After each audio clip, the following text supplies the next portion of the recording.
This week, in Riceboro, Georgia, a wild story unfolds, complete with a dismembered body, a buried head, and a spouse who's supposedly on the run from killers, while a helpful FBI agent who may not even exist helps everyone stay alive. Welcome to Small Town Murder.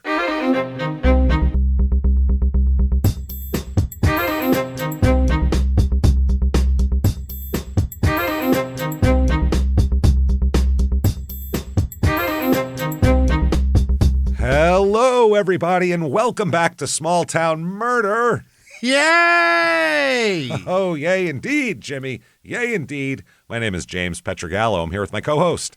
I'm Jimmy Wissman. Thank you, folks, so much for joining us today on another exciting, crazy, absolutely twisted, weird, this is a crazy story episode of Small Town Murder. I know every week is the same. They're all crazy, but this is, wow, this is twisted, and this is a trial that I watched from start to finish. So I'm very excited to talk about this case. We'll get to all that and more. First of all, head over to shutupandgivememurder.com. Oh, yeah. Get all your merchandise. Get tickets to live shows. That's the important thing. This Saturday, this is October the 18th, we are at the Moore in Seattle. Oh, shit. Think there's a few tickets left, so get in there and get them. There are very few. Yeah, they put out a low ticket alert, so apparently hurry there's up. none. Portland sold out the night before. And then if you can't get out to that one, definitely get tickets for the virtual live show. We're so excited for this. The day before Halloween. It is Thursday, the 30th of October, just like a regular live show. All the pictures, jokes. We're going to be wearing costumes because why not make ourselves look like idiots? All of that. And you can, it's just like a regular live show, except you can watch it from anywhere in the world without leaving your house. Just all you need is internet. So do that. And it's available for 2 weeks after that, too. So you can buy it a little later. You can buy it before. You can watch it 20 times. Do whatever you want with it. That's shutupandgivememurder.com. You also should be listening to our other two shows, Crime and Sports, which we're doing a long series on Billy Martin right now. Right. You want to hear about a little guy who gets drunk and punch people in the face all the time. This is the guy to talk about. And, of course, Your Stupid Opinions, where we scour the internet and find the dumbest and most annoying reviews to make fun of everything that you can imagine. Yeah. Then you should get yourself some Patreon. Patreon. Oh, you should. Patreon.com/crime in sports, just like the name of that show you should be listening to. Anybody $5 a month or above, you are going to get everything that we put out. You're going to get hundreds of back episodes you've never heard before immediately upon subscription. Then you get two new ones every other week, one Crime in Sports, one Small Town Murder, and you get it all. This week for Small Town Murder, we'll be doing an internet salad where we'll talk about everything that's going on in the world except politics. We will avoid that. We'll make it we'll pretend that the world is just easygoing and fun. And we're going to have to really deep dive we're going to have to go to like page 4 of Google News to find this type of thing. So check that out. And in addition to getting all of those episodes, you also get everything that we put out in the regular feeds, Crime and Sports, Small Town Murder, Your Stupid Opinions. God, I couldn't even get that. Your Stupid Opinions. Hard to say. It is. That is my stupid opinion. You get all of those ad-free as well. What? Ad-free. That's right, goddammit. You get everything ad-free and on top of that, you get a shout-out at the end of the show as well, where Jimmy will mispronounce your name terribly while trying his best to get it right. So there you go. That said, it's disclaimer time. This is a comedy show. It is. People are going to die. Jokes are going to happen. The thing is here, we do it tastefully. That's the thing. We never make fun of the victims or the victims' families. Why is that, James? Because we're assholes. But we're not scumbags. See how that works? It's real easy to do. There's plenty to make fun of. We make fun of, we'll make fun of a small town because we're all from some small town to make fun of. Who cares? We make fun of a bumbling police force sometimes who lets a murderer go free to murder more. We make fun of murderers because why not? They deserve it, and we have no other recourse with them. That's how it works there. So, but if you think true crime and comedy should never, ever go together, I don't know. We might not be for you, but maybe we are. You should check it out and listen, because we might be for you. Either way, I think it's time to sit back, everybody.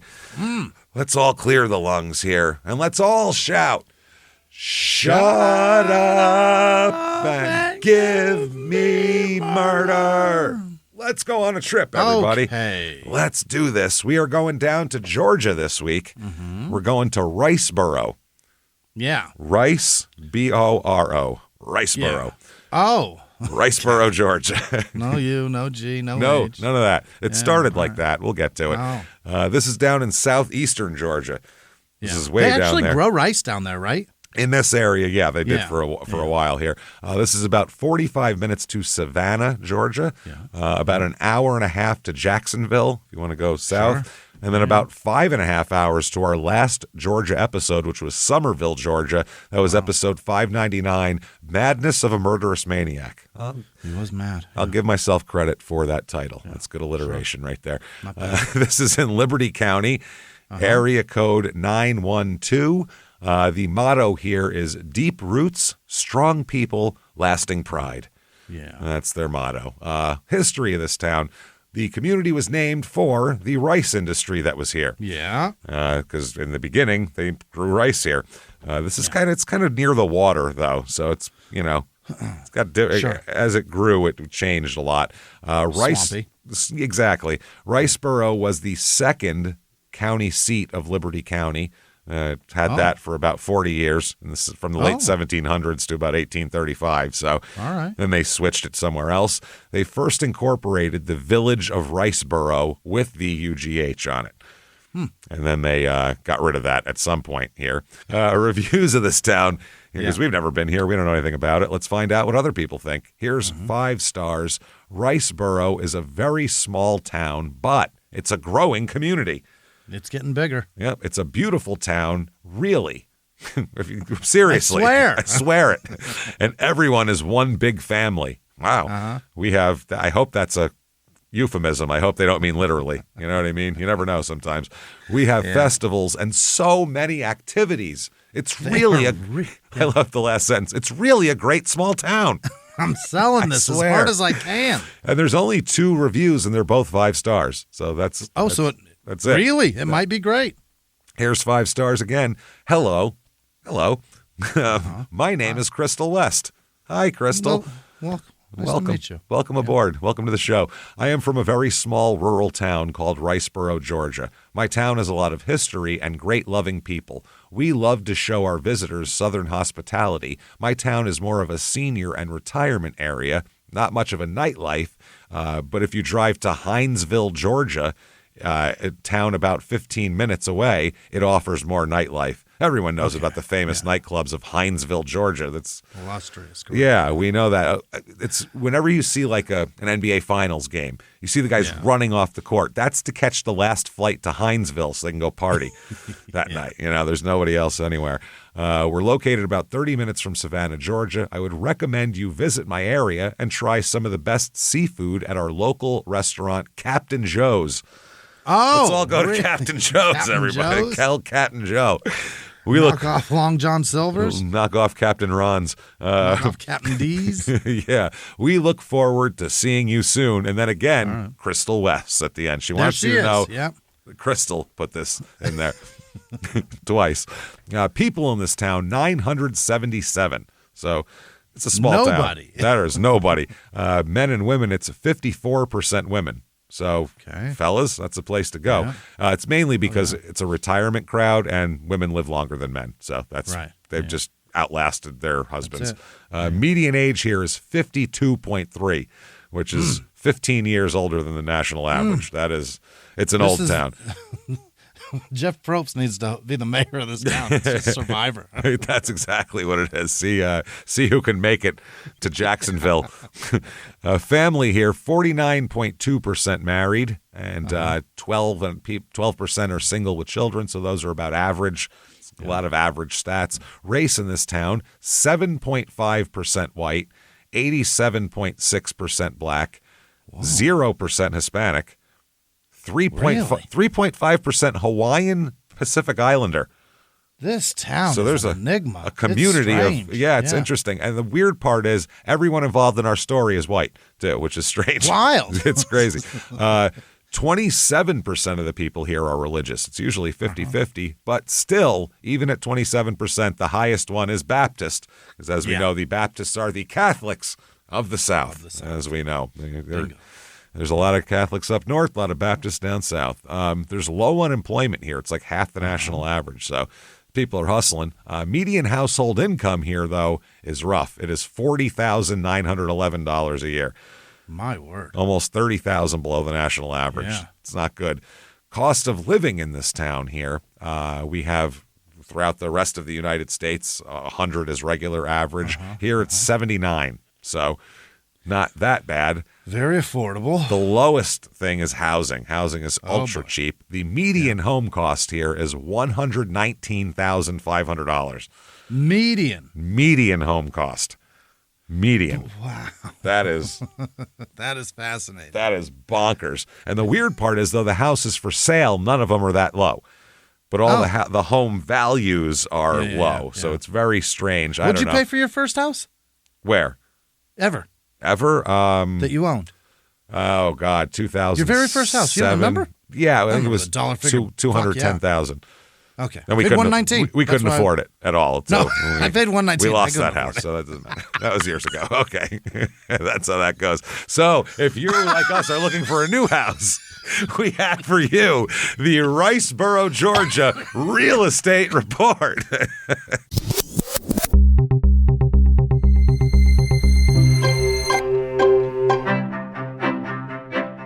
Okay, your average two-bedroom rental here. I'm trying to survive. Well, we laughed all the way through the theme song. I'm fighting for my life. Jimmy was losing air quick there through the theme song. Two-bedroom rental average here goes for $910, which is well below the national average. That's great, yeah. Not bad. First house here is certainly a trailer. Definitely, that is definitely not attached to the ground. It's not bad, though. I do love the try to make it a home with the peak. That's nice. And the front porch, too. Yeah. And the stairs going down. You bolt that on as soon as it parks. Yeah. But they're a nicer front step than most. Yeah. It's not like that three steep Right. steps. It's like a nice grade going up there. Three steep steps of particle board. Yeah. This is on 0.89 acres, so a little bit of land, and it's a 4-bedroom, 2-bath, 2,320 square foot. It's not bad, too. The kitchen has, granite countertops and nice stuff. I mean, it's been redone, new wood floors and that kind of thing. So it's not bad on the inside. That's a big house, too, 2,300 square feet. $210,000 for that. Okay. Once again, like every real estate listing we've done recently, recent price cut on that one. Yeah. And another recent price cut here, we have house number 2 is a 4-bedroom, 3-bath, 2,695 square foot house. It's on 9 acres. It looks like, look at it here. Wow. Nice. It's a nice house, right? With the pillars in the front and the windows. I love those top windows. That's probably not a livable attic, but it looks awesome. That's cool. Well, it's the second floor, so it's probably bedroom Is it? windows. Okay, Yeah. so it is house. Yeah. It's not bad. 9 acres too. It's pretty good. Okay. It's just had a $500 price cut, which it's really on sale. now it's going to move. $749,000. Okay, yeah, that $500 was the sticking point. I'm sure they had a few people under contract that backed out, and they were like, $749 I could do, but $749.5 I feel like I'm stretching. I just do. Jesus. I feel like we're going to lose it like James. Bank's gonna take it back. And then, by the way, $749. Okay, the next one is a 17 beds, 23 bath. It's an old hotel. 2,099 acres. Oh my God! And look at like the land too. There's like boats and stream. Wow! It's you could have a fan boat. Yeah, look at this. Look at that. It's on like an island with it's a resort type place. Unbelievable. With an organic farm on it and everything else. Oh. $52,500,000. Yeah, go fuck yourself. And no price cut on that one. Nobody's buying that, right? I would love it if they cut $500 off of that one. $52,499,500. I would love it. Who the fuck would want that? 52. That's so I have no idea. $52 million to live in Louisiana? No. Georgia. Yeah. Where is this? Yeah. Georgia. The swamp? Georgia. No. Yeah. To live. Wow. I mean, it's beautiful. It's gorgeous. But is that?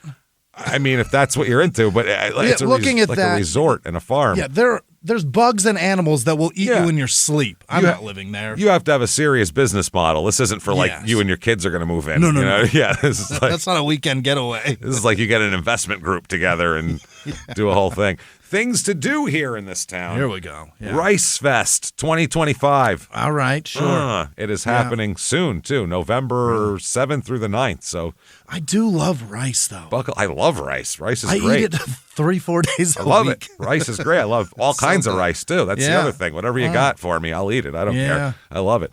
This celebrates the Gullah Geechee culture and the vast history of coastal Georgia. The event in the last 3 years attracted over 3,500 people every year and continues to grow. Some events here, there's all these posters, as you can see, all the posters. And it's homecoming dance. Fuck yeah. What is that? Oh, the black guy with the cowboy hat with the red underneath? that whole flyer looks like a No Limit Soldiers album cover. I was just going to say it looks like a Master P or Silk the Shocker album. That is crazy. That was the next thing. The way they put it together, it is interesting. The black guy with it looks like Patrice O'Neal if you put a black cowboy hat with red under the brim like a Louboutin. It's a Louboutin cowboy hat. They have the Rice Fest. Yeah, that's what they're making now. The Rice Fest Homecoming Dance, performance by the Special Formula Band. All right. I don't know. And hosted Special sauce was taken. Oh, yeah. Stephanie Batiste. $40 includes a meal as well. Okay, that's not bad. Yeah. Catering done by the Real Brownstone Experience. And there we go. There's also gospel star Dottie Peoples. Oh, boy. I don't know. That's going to be hosted by Shannon LeCount. And then the famous Swanee Quintet will be performing. So famous. Oh, my God. There'll be an inspirational prayer of unity, local artists as well, a choir, Miasha Hall, Terry Curry, the Anointed Wings of Faith will be there. Dottie Peoples, okay. And then also, the last day, they have Mike Clark Jr., that is Louboutin Stetson guy, along with DJ Ricky Nails. Oh. And a special performance by the Special Formula Band, who has more people on stage than a 1993 Arrested Development concert. They're making no money. Yeah, that is a lot of people. There's literally 20 people in this picture. I don't know how you make a dime. How do you make a dime? It's like a big band. Like, I don't know where Benny Goodman is leading these people. It's fucking crazy.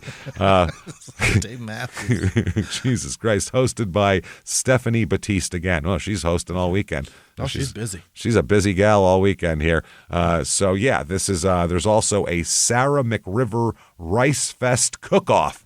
Who makes the best rice? Sarah McRiver Rice Fest cook-off. Let's do it. And also who can boil water the best? Who can do it? Oh, it's been 20 minutes. Take it off. Yeah.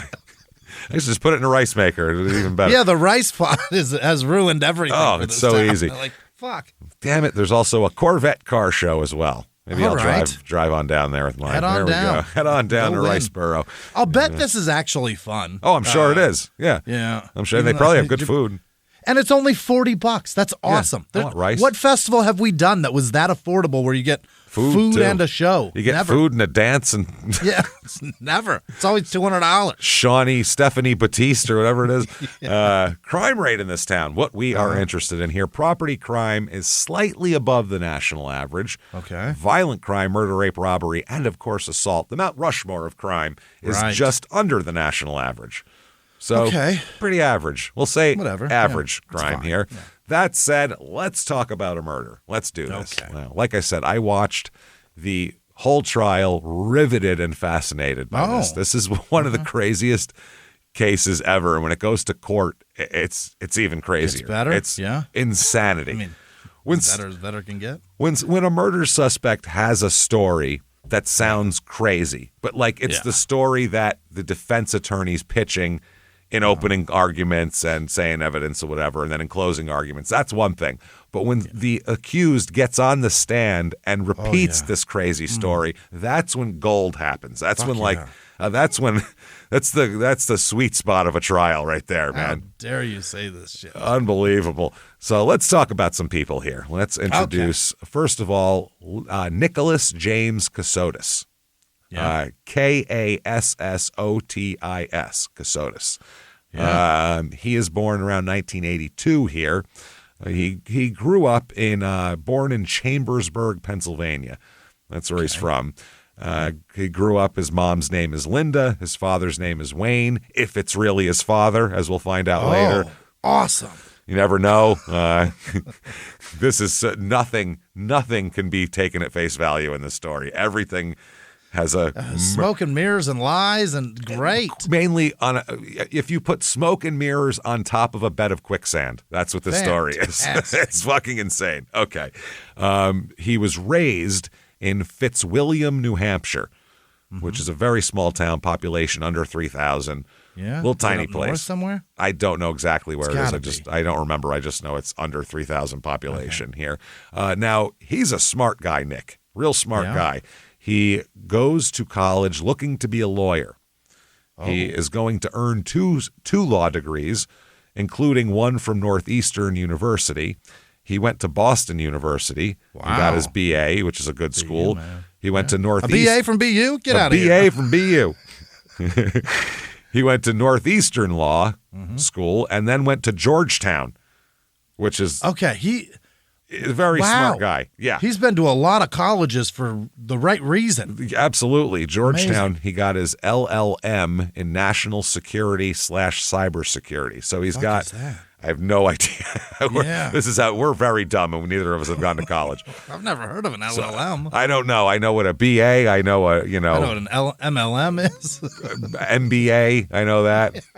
I know what an LLC is. Other than that, I'm clueless. That's all I got. Too many acronyms. I don't know. So so law and national and cybersecurity are his specialties. Okay. So I would assume law that has to do with national security is going to be his main deal.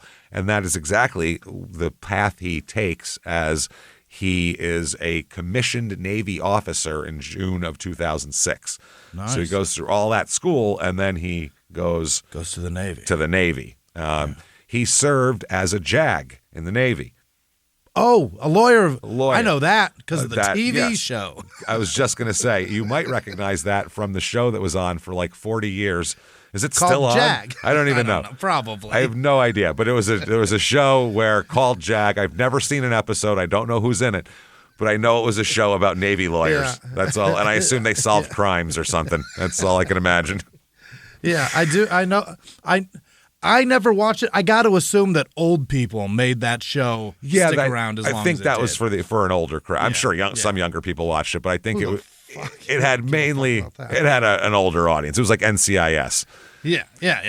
It's so weird. Any military policing thing, you put a TV show on, anyone over 70 will really flock to it. Love it. They love it. Canceled in 2005. So there you go. It was on for a few years at least. 10 years. There you go. That's a long time. 10 seasons. I know it. I remember hearing it got canceled after its first season, and then someone else picked it up. It's one of those shows. Oh, yeah. The fucking audience freaked out. They were like, "No way, man! Bring it back." What am I going to watch with my bread pudding? So he worked as a prosecuting attorney.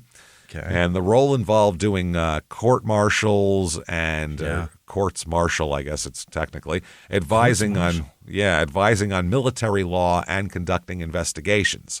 Mm-hmm. So by 2008, he's a defense lawyer for naval personnel in Norfolk, which now a JAG, by the way, if you don't know, are military lawyers who provide legal services to the Navy and Marine Corps, handling a wide range of duties such as prosecuting or defending cases in courts martial, military trials, advising on military law and regulations, conducting investigations, and offering counsel on operational matters like rules of engagement or international law.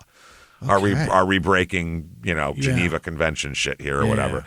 Is that an acronym or is it just JAG is right? Judges. What is it? Judges Legal. Judge Advocate Generals.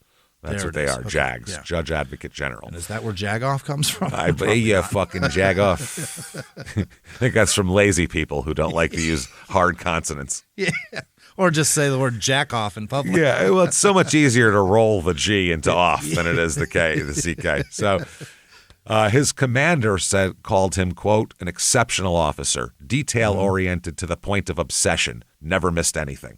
Real good at it. Which is what you want in a lawyer, I would think. Fuck yeah. Yeah. He gets married in 2009.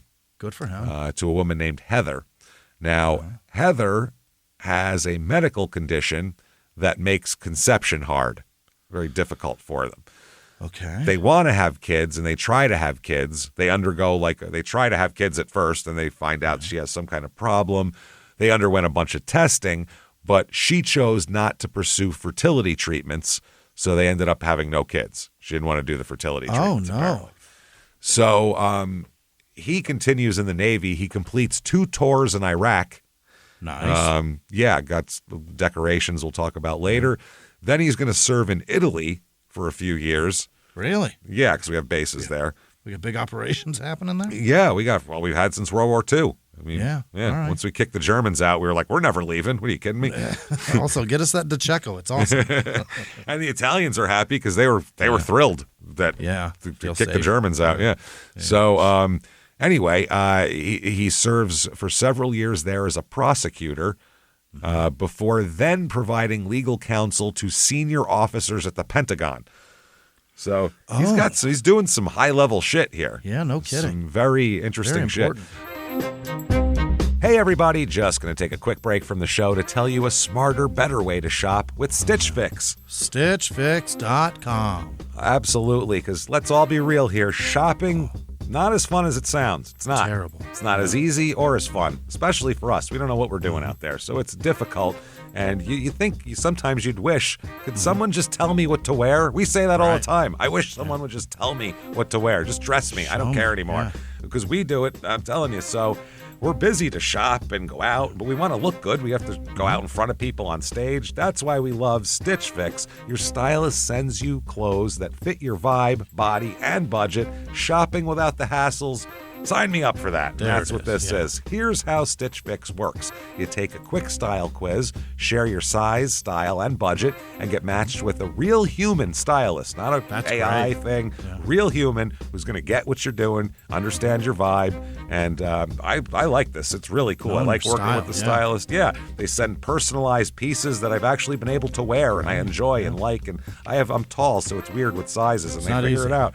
It's no risk at all style. Get a personalized Fix box straight to your door and try it on all in the comfort of your own home. Plus, shipping and returns are always free, so there's no subscription required. Plus, get a free try-on for your first fix. Get started today at stitchfix.com/STM to get $20 off your first order, and they'll waive your styling fee. That's stitchfix.com/STM.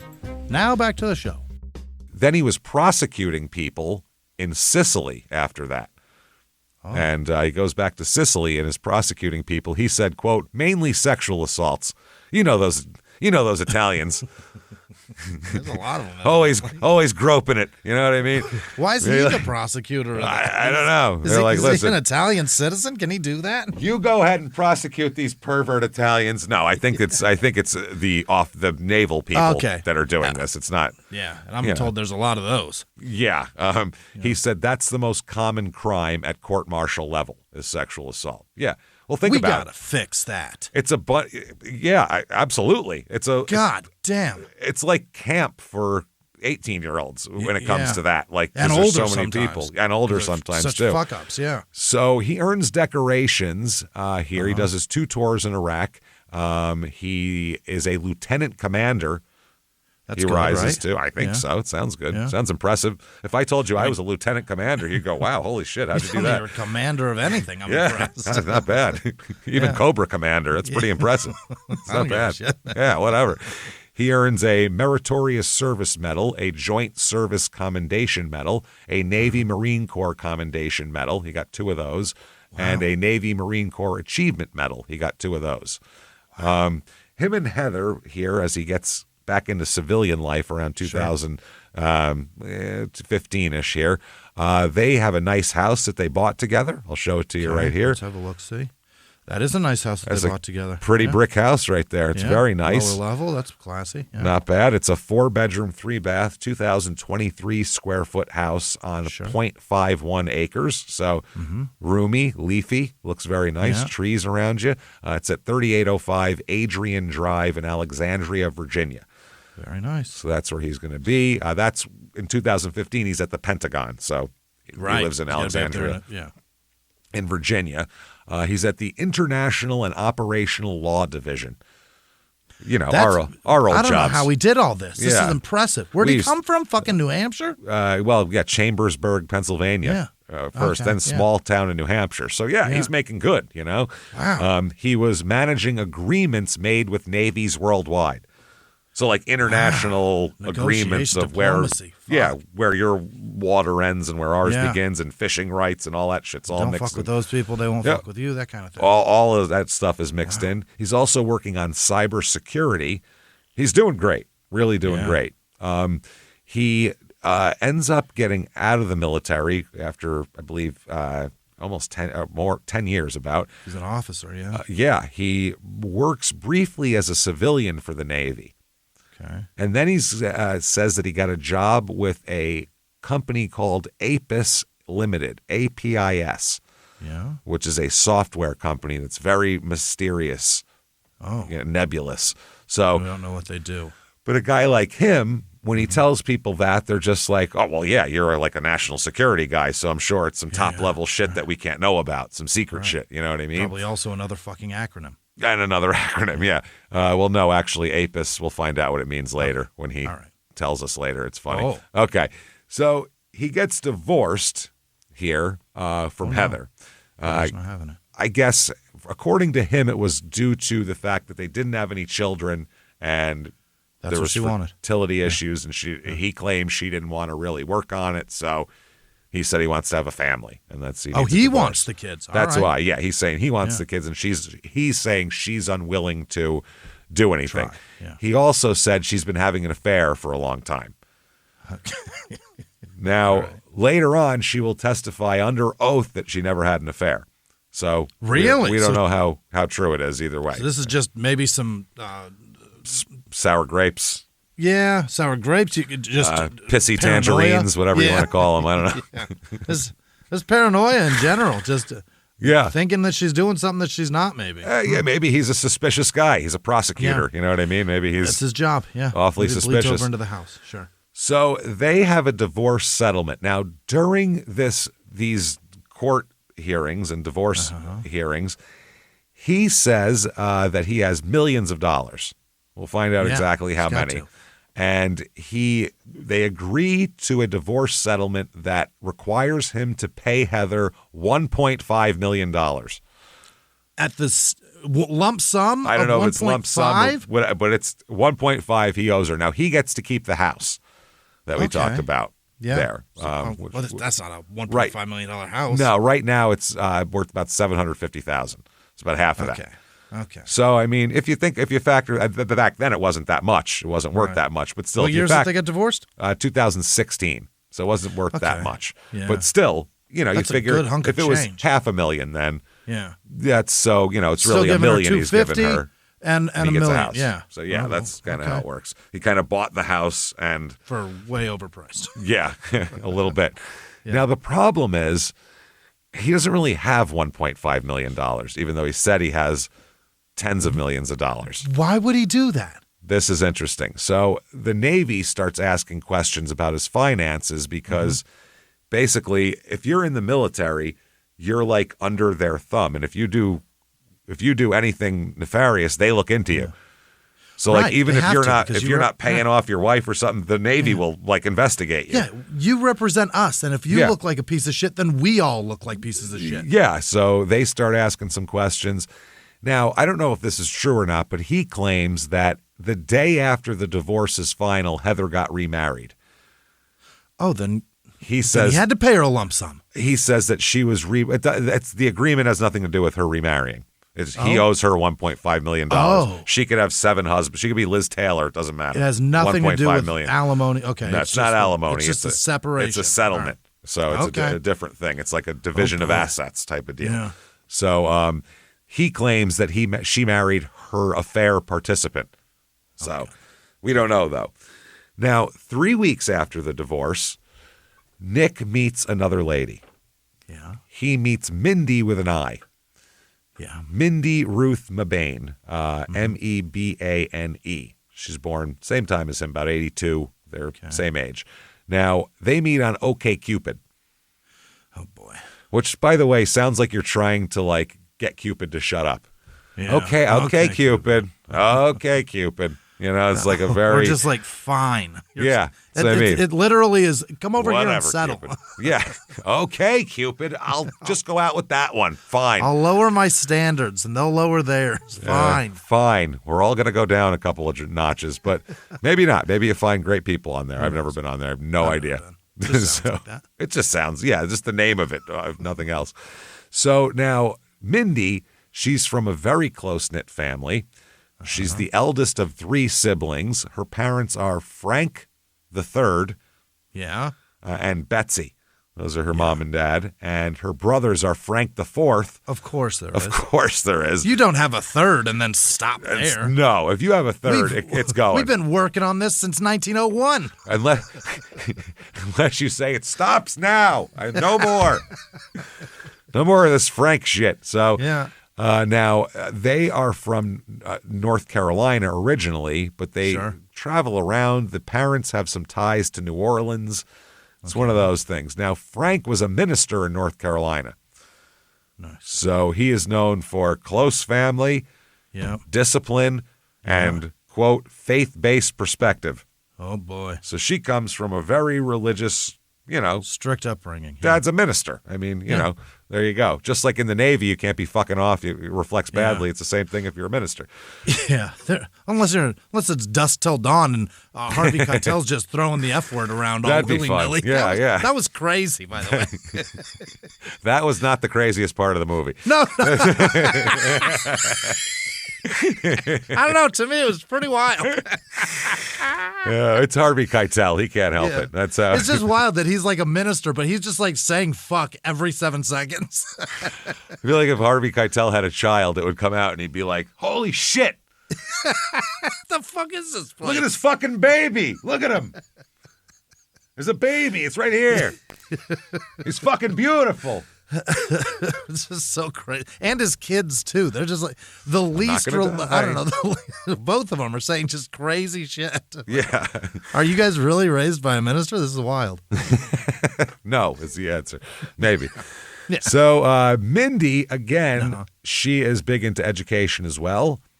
She went for college with a focus on public service. She got a bachelor's of arts from Armstrong State University, which I guess is now folded into Georgia Southern University. They've combined universities. Then she got a Master of Arts in Public and International Affairs from Virginia Tech. Well, this is a great couple. Yeah, Jesus, if you're those kids, if you're their kids, you're doing your goddamn homework, period. And she's our age and went to Va Tech. Yeah. Yikes. She went there during a really wild time, right? I don't know. She was rooting for Michael Vick, I think. No, but would she have been there then? Yeah, he did go there. Yeah, he did go there. Yeah. I don't know if if around then. I'm just thinking of like the time that's when the shooting happened, right? Oh yeah, I'm not sure. Right around there during our college time years, was it? I don't know. Remember.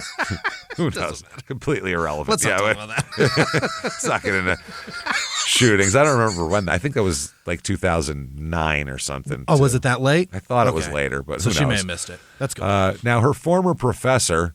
That they missed her. I know that because she's fine in 2016. She's all right. She's doing fine. Yeah.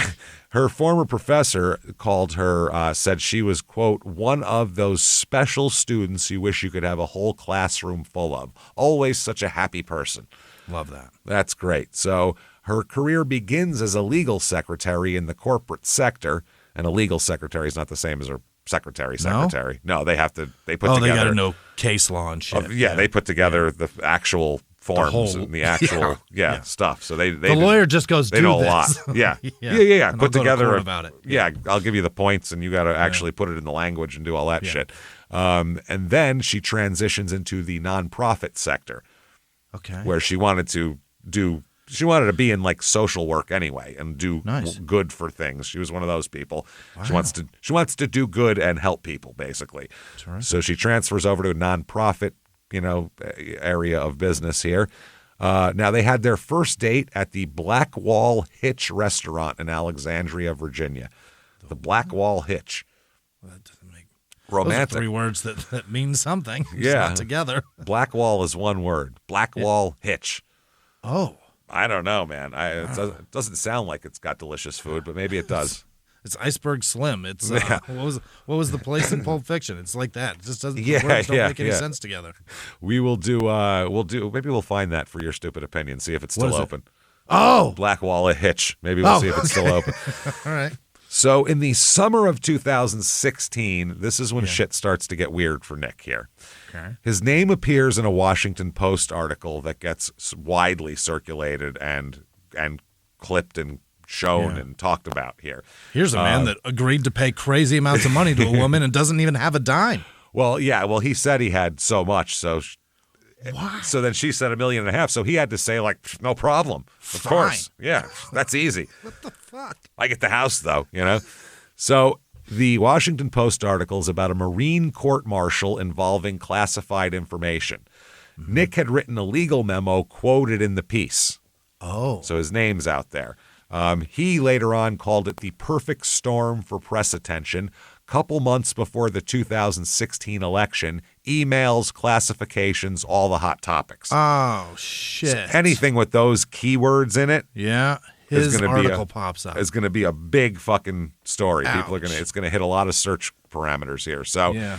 the Washington Post article, I'll read from it. It says, quote, the documents filed Tuesday in a lawsuit by Bresler against the Navy Department and Marine Corps also showed that Marine and Navy officials in Afghanistan were aware in 2012 of allegations of abuse against children by the Afghan police chief, but that the chief was allowed to keep his position in Helmand province anyway. This became a major issue after a teenage boy who worked for the chief and allegedly was abused by him opened fire on a U.S. base on August 10th, 2012. I remember this. In retribution of this? Oh, my God. Killing 3 Marines and badly wounding a 4th. The 5-page legal review written last October by Lieutenant Commander Nicholas Cassotis Oh, Nick. for Vice Admiral James W. Crawford III. That is that's a handle. Yeah. Vice Admiral James W. Crawford III. You have all of the titles there. That's a man. The shit on his desk, his nameplate is so long. Buying goes all airplane the way tickets for across. that man is a nightmare. Oh, it's a nightmare. It's so much. What's his title? Vice Admiral. Suffix. I God see damn Mrs. it. I don't see Vice Admiral. The Judge Advocate General of the Navy recommended that the Marine Corps actions against Bresler be upheld, calling for a new administrative review known as a Board of Inquiry would delay actions in the case another 6 to 9 months and possibly increase attention on the case, especially in the aftermath of significant media attention to the allegations regarding the practice of keeping personal sex slaves in Afghanistan. Oh, what? Cassotis wrote. Yeah, that's part of yeah. That's a big thing they have. That's there. a thing? Yes. That's a big thing. We don't have to get into it. No, I won't get into it. But Unbelievable. That's a big thing. It's boys too. It's young boys. I gotta read more. I think. Yeah, this is terrible. It's a big. Maybe deal I over don't. there. I'm gonna you know remain. What? Keep yourself blissfully ignorant. You live your life like an internet salad episode, where it's just. Oh, that's political. Fuck that article. Yeah, fuck that. And you go, oh, what did Katy Perry do? Yeah, that's dumb. Sure. Whatever. What's the lawsuit status with Baldoni? Yeah, there you go. That matters only to 3 people, and that's good. Yeah. Like and they something are, that's not, and it's they not all affecting. have way too. Yeah. No matter what happened, it's not affecting the rest of the world. So they that's all good. have way too much money for that to be affecting them anyway. They're so exactly. stupid to keep that shit going. Yeah, who knows? I don't know anything about that. I haven't read about it, so I don't really. No opinion there. So, October 9th, 2016, he is married again. Nick does here. Okay. He is going to marry Mindy. I married Mindy at Morven Park in Leesburg, Virginia. That's what he did there. So they initially live with her family, including at her brother Frank's home, and later at a bungalow in Savannah, Georgia that they share with the parents. So multiple locations they end up living with the family, her family, because they're real close, basically. Sharing a bungalow does not feel like you have your own space. Bungalow implies single couple space. There'll be like a series of Airbnbs. Yeah, bungalow is a cute word for a small house. Yeah. Of a certain shape, but it's small. Bungalow is short for apartment that may or may not be attached to others. Yeah, you don't hear a lot about 4,000 square foot bungalows usually. No, bungalow implies I'm trying to act like I've made it. Yeah. So Nick says he has, at this point, he tells his wife and everybody else, and has financial documents to back it up, that he has $32 million. Oh, my God. Why does he do this? Well, he has financial docs. He said, I have $32 million. Now, he still hasn't paid Heather a fucking dime of her $1.5 million. Okay. She would like her money, by the so way. he's got 30 and a half. That's exactly. So now Nick is since that article came out, there's been some weird stuff happening that we'll get into. But I guess Nick has all sorts of stories of I'm under threat, I'm under attack, and this makes Mindy very scared of everything. Yeah. She gets to the point where she rarely will leave the house. Okay. She holes up in the house all the time, doesn't work, just stays inside, and will only communicate via an encrypted app like Signal. That's the one she uses most. Oh, boy. Yeah. She's living like an Afghani warlord, basically, Why like is she on the doing run this? from a drone attack or some shit. That's how she's living. Mindy's mother, Betsy, said later, at first, everything seemed wonderful. Mm-hmm. Nick was charming, attentive. He treated Mindy like a princess. Then things started happening. Things started happening. So let's talk about those things. By the way, Betsy, like I said, is Mindy's mom, deeply involved in Mindy's life, too. Really? Absolutely. Betsy is going to live with them at certain times. Betsy and Frank III will live there at certain times. And she says she witnessed that they were scared and they end up being very nomadic. She heard Nicholas's stories of the threats and, saw that they only communicated via encrypted apps and that Mindy rarely left the house. So the things that are happening here, by the way, this is at 38, the house that he shared with Heather is his house. So this is where they're living at this point. Too, that brick house. Yeah. Now, one of the things is bank accounts mysteriously being drained, he said. He'd have money in an account, he'd look at it, the money's gone. Yeah. So it's interesting. He said Mindy was very actively watching. This is a quote from Nick. Mindy was very actively watching all of our spending because she wanted to make sure we were in the best position financially. He said we were discussing my departure from active duty. We were discussing, starting a family, several things. We got $30 million. We're fine. $30 million. They're talking their next stage in life is what they're looking at. Yeah. Essentially, what are we going to, family, where are we going to live, where are we going to move? You shouldn't even have to budget, and your kids will never work. No, probably not. But still, he wants to make sure they're in a good financial position. Okay. You could lose everything quick. It happens. Sure. Yeah. She started noticing odd deductions from our accounts that they weren't tied to anything we were doing, he says. Oh. He said sometimes they, the ones she showed me, they didn't even have transaction numbers. There's just be money gone, which I don't know how a bank just. I didn't know they would do that. It did like this. The computer disappeared it. He's basically saying. He said it would say something like payment, and hundreds of dollars would go missing. At the time, we thought it was just an error with our bank. We were banking with USAA, which is the Veterans Bank. Right. Yeah. At the time, and thought that we thought it was just some sort of bank error that would be easily resolved. Well, when you have $30 million in the bank, sometimes the bank just charges you $200 to keep it. They'll fuck it up. You call them on it. That's why you don't want to get rich. They'll take care of it though. More money, more problems. I think is the thing here. That's what they said. That's right. They said, "Did you take that up with your bank?" He was asked, USAA, and he said, "Mindy did." He said, "I was at this time both working full-time in the Pentagon, looking for jobs, and I was still taking that LLM at night." That's the Georgetown deal. Yeah. So he says, so I was kind of burning the candle at both ends. But she was taking care of our money, and Mindy was not working at this time, so she was in charge of that. Now, there's also some familial arguments, which is going to happen when you have a bunch of adults. Well, when you have a bunch of adults that aren't having sex living in a house together, they're going to fight. Yes, in a bungalow. You can't live with people you're not fucking. You just can't. No.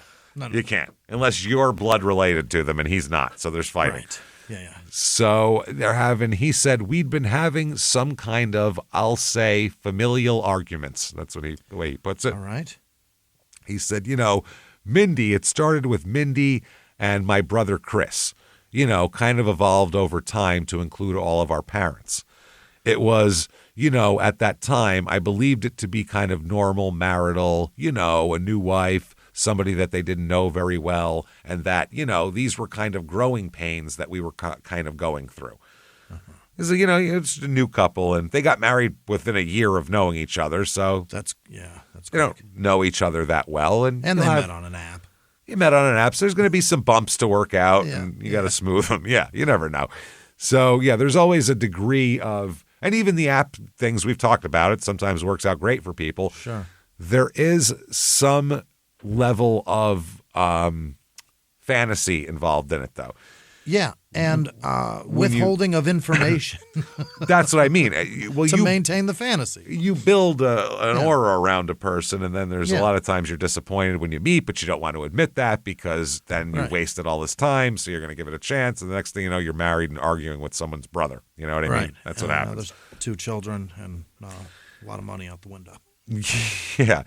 He said that, we had some arguments, but more often it was between Mindy and my brother Chris. He said sometime in late 2017, we'd seen a kind of brief reprieve where we thought things had, that our bank had fixed the issues, that things were no longer going wrong. And suddenly it kind of restarted with, a lot more than it had before. And we also started seeing vandalism at our house. Oh, so we've got money just disappearing every now and again, and our house is getting vandalized. And Andy said I would sometimes get anonymous emails stating, that I was going to be hurt or killed. So he's getting threats, random drains from the bank account, vandalism at the house, and all of this he thinks is based on that article that he wrote. Someone's mad at him for that. Got it. Yeah. Okay. So the article he was quoted in, the report he wrote. Right. So he said also our mail would go missing, things of that nature. Nails in our tires, broken windows, things of that nature. I mean, we wouldn't even move our cars some days, and we'd have a new tire and a new hole in the tire. Oh. So he's saying there's just constantly new. So it's not like they're rolling over nails. The car's in one place and there's a nail in the tire. They put a new tire on the car and it has a nail in it already. Someone's hammering nails into it. Yeah. He said also the anonymous death threats and all that. He said, I reported all of this to the Federal Bureau of Investigation. So he goes to the FBI with this shit. He said on their website somewhere they had a, report a crime thing. Yeah. So he said that's where he went. I filed a complaint there, and I believe Mindy also filed a complaint there. This is when he was living at the house, the house that he had with Heather at first. He said the mail, my understanding, was a federal crime as well as my banking issues. So he said both seem bad. Yeah. He said that's why I didn't go to the local police, because they said, did you go to local police? And he said no, because these are federal issues, and I work in the federal government, so I just assumed you go to the FBI with mail issues, because that's not a local police issue, it's a federal thing. Yeah, but you start with the guy that's right there, right? Well, he said no, because he said if I contacted the local police, it would have just been a waste of time in a police report, and they would have said you have to contact federal authorities, or they would have just contacted federal authorities. So he said, I'm going right to them, Okay. I guess. I don't know if that's what I would do, but I'd probably start with getting a cop doing a report. Yeah. See if he wants to run it up the flagpole. Have him send it up there. That's what I mean. He's probably got better email than you do. Yeah, you're just going to the report a crime fucking thing on their website. That's not that doesn't seem like it's all. There's still an officer that interprets that to decipher whether or not there's a crime. Yeah, what about nails in the tires and broken windows and shit? That's as local police as you get. Yeah, that's perfect for local the cops. feds aren't coming to save you if something happens. You don't call them. Well, what is that number? A little different in this case. 832 or what is that? What do you call there? Come to my house and get my fucking stolen mail. Yeah, number, is there a 1-800 number for that? What is that? Oh, man. He said that since they all seemed, I imagine that they were connected, meaning the vandalism, the money, the emails, everything. He said, I did not think local law enforcement would accomplish anything but a police report. I contacted, or I tried to contact, a former colleague who worked with the Department of Justice. So that's where he's trying to work. He's trying to use his connections here. Okay. He said, I hoped that it would get us out of the, the bin of everybody's complaints and get a bit more attention into just the general complaints hopper. He said, I wasn't sure if I had managed to contact him just because of his job. He keeps a very low profile. How do you not know if you're able to, I guess if you send it to an old email address or something, you don't know if he's still attached to it.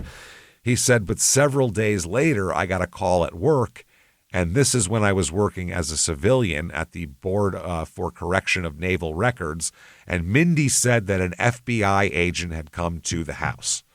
Oh. So, yeah, that's what I mean. They're coming right over, running right to the house. Yeah. Now, this FBI agent is Agent Jim McIntyre. Yeah. Okay? Now, he contacts them with warnings. He's saying, look, I looked into this. Yeah. Whatever. This is so bad. Yeah. he shows up. He says they're in danger from overseas hackers targeting military members. Overseas hackers are flattening tires now? They're coming. Dude, think about it. The operation's huge, okay? You can have a computer in Turkmenistan, it doesn't matter, and you can hack into stuff, but then they got to send a guy over here with a hammer and actually go to Ace Hardware and fucking bang it in there. So that's a network. You don't want to mess with them. They got it all. So he said Nick reports it to their FBI. He had reported it to the FBI, and this is just a few days later. Here's this guy. Yeah. So Nick said, Mindy said an FBI agent had come to the house. His name was Jim McIntyre. He was very thorough, very professional. He wanted copies of everything, the emails, the bank records. Mindy said he took it very seriously. Yeah. So, and they said that, what's going on here? Overseas hackers, did they that's what they're doing. These terrorists are getting local 14-year-olds in their cells. Yeah. They're want to make some money for some vandalism. That's what they're doing. Head over there and steal that guy's water bill. Do it. Come on. We totally need it. It's huge. I really want to get his money mailer that he's got there, those coupons. If you get a bunch of them, you can stack them, and then you can save some big money. I need the flyers about oil changes. I have to have it. I need another Sephora catalog, please. From a car dealership he bought a car at 8 years ago. Oh, man.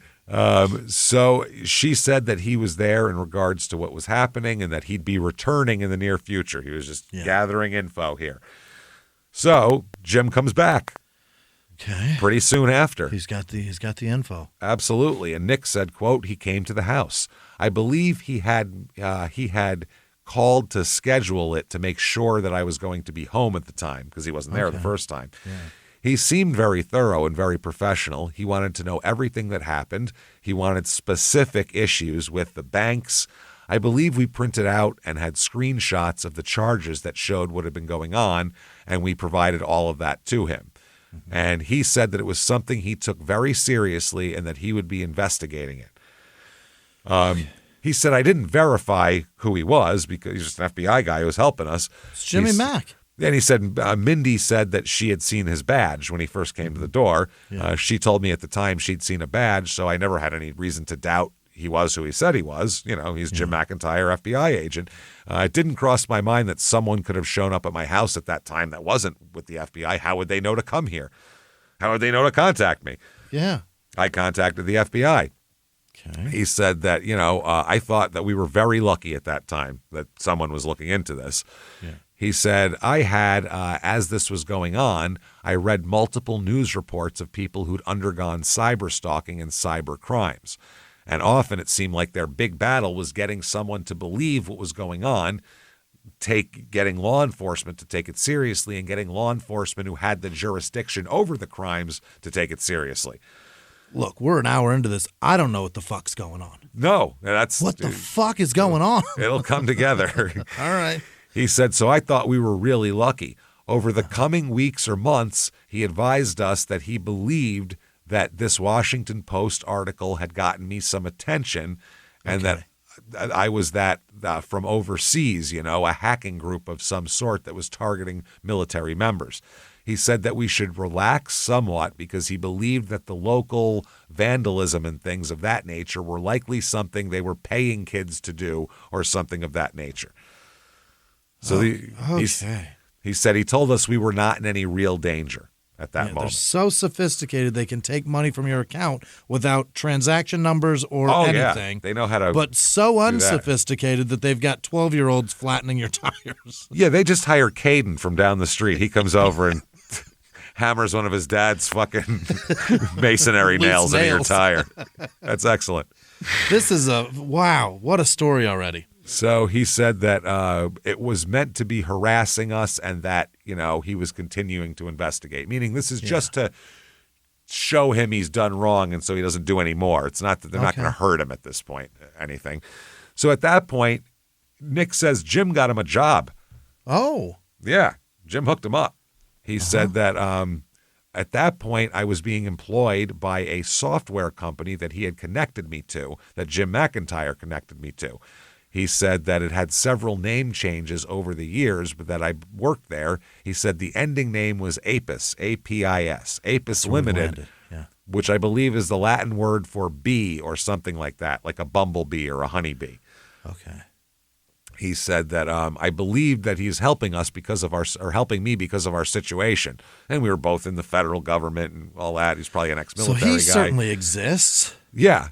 He said that I was an attorney, kind of general counsel role, though it carried a lot of other stuff with it at this Apis company. He said sometimes I would be called on to help look through data and records that were being generated by the software.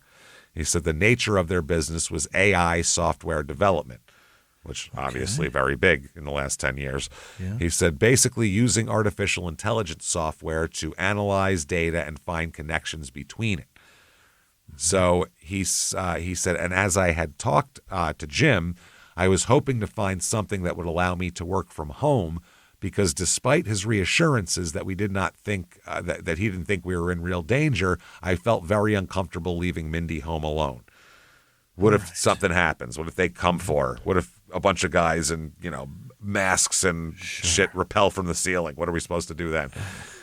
I mean, that's a far cry from slashing tires and stealing water bills. Nails and tires goes right into complete Navy SEAL operations. The killing of bin Laden, it turns into in no time. How do you think inflatable boats with outboards on them? How do you think they train SEAL Team 6? They give them nails and hammers and things like that, and they go, now go get these people. We'll see how you do there. Don't get caught stealing fucking penny saver. If you do this, then we'll send you to hunt for international terrorists and break into their compounds. If you can come back with local pizza restaurant BOGOs, we'll get you. We'll get it. If you can come back with at least 5 Chinese food menus, we're in. Different restaurants, though, not from the same one. I know. And a window replacement deal. That's the deal. Oh, windshield replacement. Absolutely. So he said we had suffered also a very serious car accident around that time. Mm-hmm. And he said she had a lot of health issues following that. And, leaving my frail wife at home by herself when we were undergoing this was something that really bothered me. So Jim's solution was, I think you might be right. I think there's more danger here than we initially suspected. You guys need to go underground. Okay. You need to disappear. And from now on, they're just going to be like moving from like safe house to safe house, basically. Wow. And as we'll find out, sometimes it comes on an hour's notice. Okay. Jim will call him and say, pack your shit. You got to be gone in an hour. I'm going to be there in an hour. Someone's going to be there. They're on their way. My people are going to be there to get you and move you. We picked up a signal chat stating they're on their way to your home now. From an Afghani warlord in a cave. He sent out a signal. There's a guy landing in 12 minutes from Watch Afghanistan. Out. He's just sitting in there in coach with just a hammer and some nails on his lap, getting ready to get off the plane. Oh, God. So he said in May, we were asked to leave our house. Now, Jim said that there were arrests being made and that there was nobody. It was a holiday weekend, so nobody could help him because they were doing operations and stuff. He said, I believe it was Memorial Day weekend, and that that he was worried that we would not be safe if we stayed there, that somebody might do something rash. So we were terrified. Yeah. He said, we kind of grabbed our dog and we went down to Williamsburg, Virginia. Wow. There we go. So he said there's a naval base right outside Williamsburg, Naval Weapons Station, Yorktown, that has little vacation cabins on it. And we kind of huddled down there for the weekend and came back thinking everything was over. Okay. He said it was not over, though. Things continued. He said, if anything, it picked up pace. Oh, yeah. He said the money going, disappearing, the issues with bank accounts, the issues with emails, mail, vandalism of our house, everything. So we were in contact with Mr. McIntyre, and he started looking for other suspects because he said we made arrests already about this, and now it's happening more. Holy shit, did we arrest the wrong people? He said at the time it was clear that somebody else was doing this, and he was going to cast a wider net to do this. Yeah. In the meantime, Jim McIntyre, Agent McIntyre, needs to have control of their stuff so he can move stuff around to keep them safe, essentially. Okay. You don't know how to keep your movements from being tracked, and I do. I know it. Yeah, I know it. Jimmy Mac. Yeah, absolutely. He said that there was a large sale or licensing agreement that was completed at some point by his company, by Apis. Now he says he was not getting paid by this company, not getting paid in actual money. He was getting paid in stock options. Like .com era shit. You know what I mean? Yeah. Like all these startups would do. You pay you in stock options. And if the company takes off, you're going to have $100 million. And if it dies, you just worked 24 hours a day for 2 years for nothing. For absolutely nothing. And moving services, because they're moving him constantly. That's the other thing, too. Yeah. So he said, I was only paid in stock options. He said, and I was told that this large sum of money was being given to me. He said, I believe this is late 2018. He said, it felt like I hit the lottery. He said, it was something that I had never, ever expected. Millions of dollars. Awesome. He said, but we had real issues with getting a large chunk of money because we couldn't put a couple $100 into our account without it going missing within a matter of minutes, if not hours. So where are we going to put all this money? He said, so during that time, Jim set up a trust for us. Great. He said he showed us extensive documentation where it would be invested and, care would be taken of it. So Jim, in addition to being an FBI agent and a super sleuth, he's also a financial advisor. What a banker. This is pretty impressive. Those are very disparate skill sets, and he's got them in spades. This is pretty good. I'm very impressed. I am impressed. He said, it would be taken care of. It wouldn't be anything that we could touch or until it was safe to do so. So I'll hold this for you till this is all resolved. He said, and also it was, thankfully, it's something that nobody else could touch because of that same reason. So it would just be sitting there. Now, this is when they start moving and moving and moving and moving.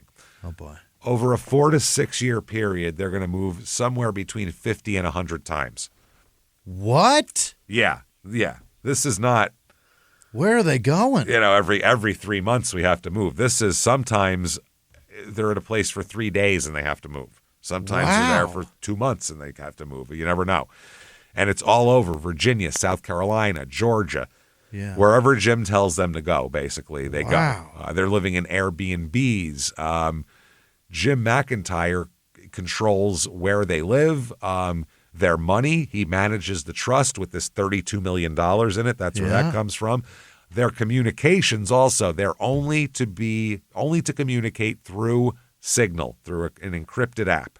Okay. No text messaging, no more of this bullshit. Yeah. And Jim says that he's monitoring their safety and making sure they're safe through a security team that you guys will never see because they stay back, but there's people watching. They're around, don't worry. They're around, yeah.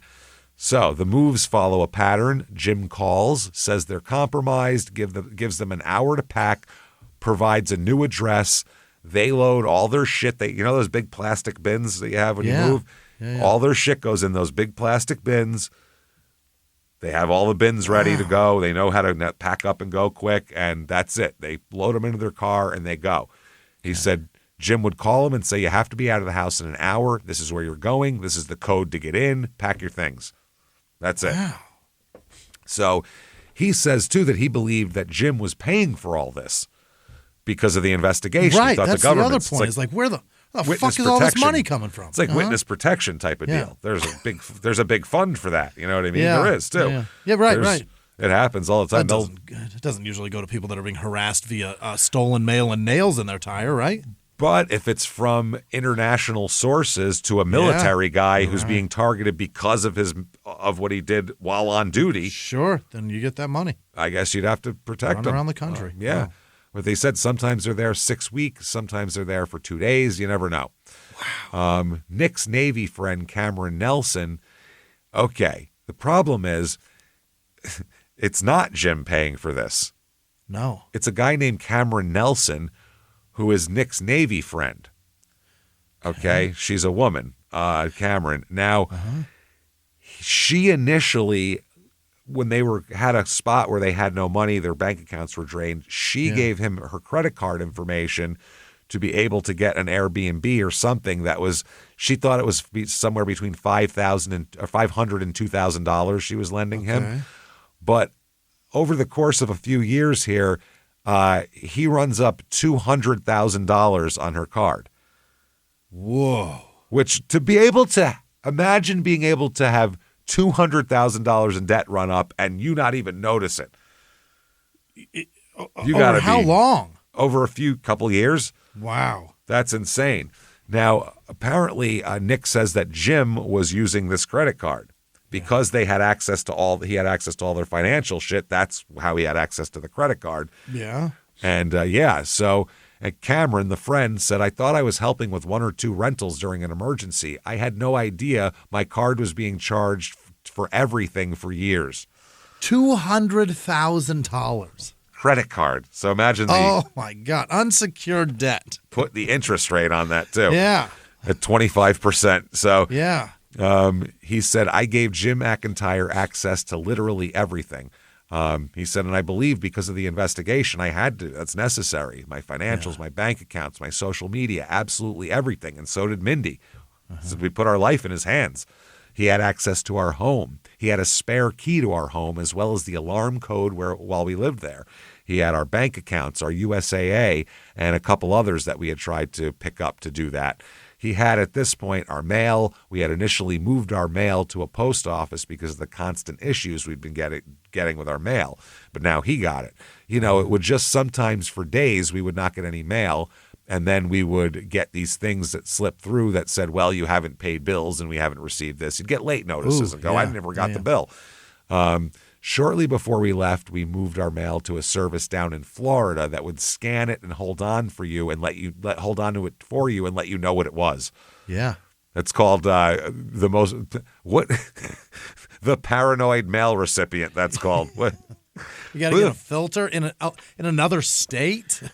Yeah, send it to the people in Florida. They'll look through it and then send it to me like I'm in prison. That's crazy. You got a collection notice from Sam Goody. Yeah. You still owe fucking Columbia House for all those 11 CDs for 12 cents. Free CDs that you got. Oh, God. So he said, so he had access to that, all of our social media for both of us, anything from Reddit to Twitter to Instagram to Facebook. He had our Signal. He had us mirror our Signal accounts to personal or not personal. I thought professional I had professional computers of his that could monitor those conversations as well. So he had them mirror the Signal chats with him. So he's connected. He's always a invisible third. They BCC him type of deal, basically. Yeah. So 2019 comes around. Hey, remember Heather? Yeah. Who got $1.5 million settlement? She wants her fucking money. Yeah. When do I get paid? Well, she takes him to court in 2019 for this, and she said he testified under oath he had $32 million. Yeah. Because he does. It's from the company. Documented, yeah. So he said Mindy was withholding it from him. Oh. Quote, this is from Heather. The judge was furious, told him he'd be arrested if he didn't pay in a week. I've never received a penny of that $1.5 million. So he does not pay at all. No, can't. And he can't. Absolutely not. He can't do it. So November of 2019, right after this, the couple leaves the area. They end up in Charlottesville, Virginia. And Nick claims that he's attacked at their rental house. Oh, no. They're renting a house. Somebody came up and hit him with a baseball bat and kicked him in the face. Oh. And just ran up to him like when he ran out of his house. Didn't rob him, didn't mug him, just beat him and then ran away. 2 blasts and ran away. That's That'll it. Yeah. Now, luckily for Nick, Jim has investigated this beating and he has an explanation. And it's not an explanation Nick wants to hear here. Uh-oh. Apparently, Jim tells Nick that this beating, not only this beating, but everything that's been happening. We found him? Has not actually been, some of the stuff anyway, all the local stuff has not actually been the terror group attacking him, the vandalism and things of that nature. Yeah. It's actually been Nick's father, Wayne, is behind all of this. Your dad's doing it. Your dad, no, that's the thing. Not only is your dad doing it, he's not your biological father. I found out. This is a terrible day. Terrible day. Not only is your dad not your dad, but the guy you thought was your dad is also harassing you and tormenting you. Yes. And he said that Wayne wants Nick back in their family fold because Nick's kind of gone with Mindy's family. Yeah. And that's what this is all to try to get Nick to come back to them. And Mindy has been an obstacle, is what Jim is telling him. According to Wayne, your wife's a big obstacle in this, so they're trying to scare you into coming back in. Now, there's no police report. He didn't call the police when he got beat up by a bat. He called Jim. Okay. Why bother with the police? I got the FBI on speed dial here. No hospital records. It's all real hush-hush, like when Avon got shot in The Wire and they had to take him to like a veterinarian to pull the bullet out. All real hush-hush, under the radar. And Mindy hears about all this, and now, after hearing this, she will not leave the house at all. She is... Yeah, I'm terrified. Agoraphobic now. Will not leave the house. Now, 2020 comes around. Okay. We're talking, this is peak COVID times at this point. Yeah. People are moving around. Things are real weird. Mindy's parents, Frank III and Betsy, need somewhere to stay at this point. Right. So they move in with Nick and Mindy, which seems like an odd choice because they're moving all around. So if you're with them... They're targets. Yeah, you got to be ready to move in an hour, too. Yeah. So, and they're bouncing around between Airbnbs all over South Carolina at this point. The parents saw all these moves, firsthand, moves with no explanation out of nowhere. We got to go. Sees how they live out of plastic bins because they need to be ready to throw everything back in the bins and go at a moment's notice. Never staying anywhere more than a few weeks, and all of that. Plan. Yeah. And Betsy said they were so frightened. Mindy would shake when she heard a car door slam. It turned her into a chihuahua, for Christ's sake. This is terrible. Frank III, Dad, said Nick showed us documents, bank statements showing $32 million, security reports. It's all good, but they're in this weird limbo. Now, February 2021, after COVID, the whole group, Nick, Mindy, Frank III, and Betsy, all move into Frank IV's house in Hilton Head. Okay. Frank. Carolina. Yeah, Frank IV is a police officer. Oh, around genius! there. Yeah. So they're going to move in with him. Not only move with the guy with the badge and the gun. There you go. People. It's a little more protected. So they're going to stay here for 16 months, which is the longest place they've been moving. Wow. They've moved 50 times in the last couple of years, and now they're going to stay here for a stability. That's a lot of stability. Yeah. So he's still working for Apis Limited on top secret software projects. He also says that he has some other work for Microsoft that he does as well. Oh. And gets paid from that. He says that he's working 12 to 15 hours a day for Apis Limited, but never receives a paycheck, just gets stock options that are all managed by Jim McIntyre and put into investment portfolios and things like that. March 2022, they're in the house with the family still in Frank the Fourth's house. Mindy announces that she is pregnant. She says she's pregnant. Good idea? Bad idea? Who knows? They've been trying to have a kid. Nick says that they had gotten pregnant the year before, but Mindy lost the baby. Yeah, that's a lot of stress. It's a lot of stress, all the moving and everything, all the bin picking up. That'll ruin it for you. So can't be lifting. No. So apparently, March of 2022, she's pregnant. Now, Nick can't remember if he saw the pregnancy test or not. Oh. But he said, I'd seen other pregnancy tests from before. I'd seen negative ones. I'd seen the one that from the year before when she lost the baby. So I don't remember if I saw that one or if I'm remembering other ones, basically. Now, okay. Mindy, apparently, this is Nick's story about how things fell apart with the family at Frank the Fourth's house. Yeah. He says, quote, Mindy had a large argument with her brother and then a smaller argument with her parents, and she said she didn't feel like she wanted to stay in the area anymore. Okay. Or, that's one version of how their residency ended. The second one is what Frank the Fourth said, which is, quote, they contributed nothing. No rent, no groceries. Nick claimed Jim McIntyre controlled all their money. I finally had to file eviction papers. Evicted him from his from his house because they kept staying. Yeah. Wow. So when they were getting kicked out of here, Nick says that Jim asked us how we felt about Charleston, South Carolina. So that's where they were going. Now, Mindy's average day, Nick says on her average day, she wouldn't leave the house at all. She was terrified she'd be killed if she did. Jim told her that while he felt at this point my family was going to wanted to get me back in the fold, so to speak, he said that's why I hadn't been killed in Charlottesville when I was assaulted. It was just a warning to come back. Okay. But John Gotti wouldn't fucking do that if his son wasn't talking to him. Like that's insane. He said that that they viewed Mindy as an impediment and that they'd have her killed had they had the chance, but they don't have the chance. Sure. So he said, I was the one who left the house. I was always terrified to leave the house, but Mindy was pregnant throughout this, and I don't know, it was my job. Right. I was the one who had to go brave the outside and risk being murdered. Now, June of 2022 comes around. All right.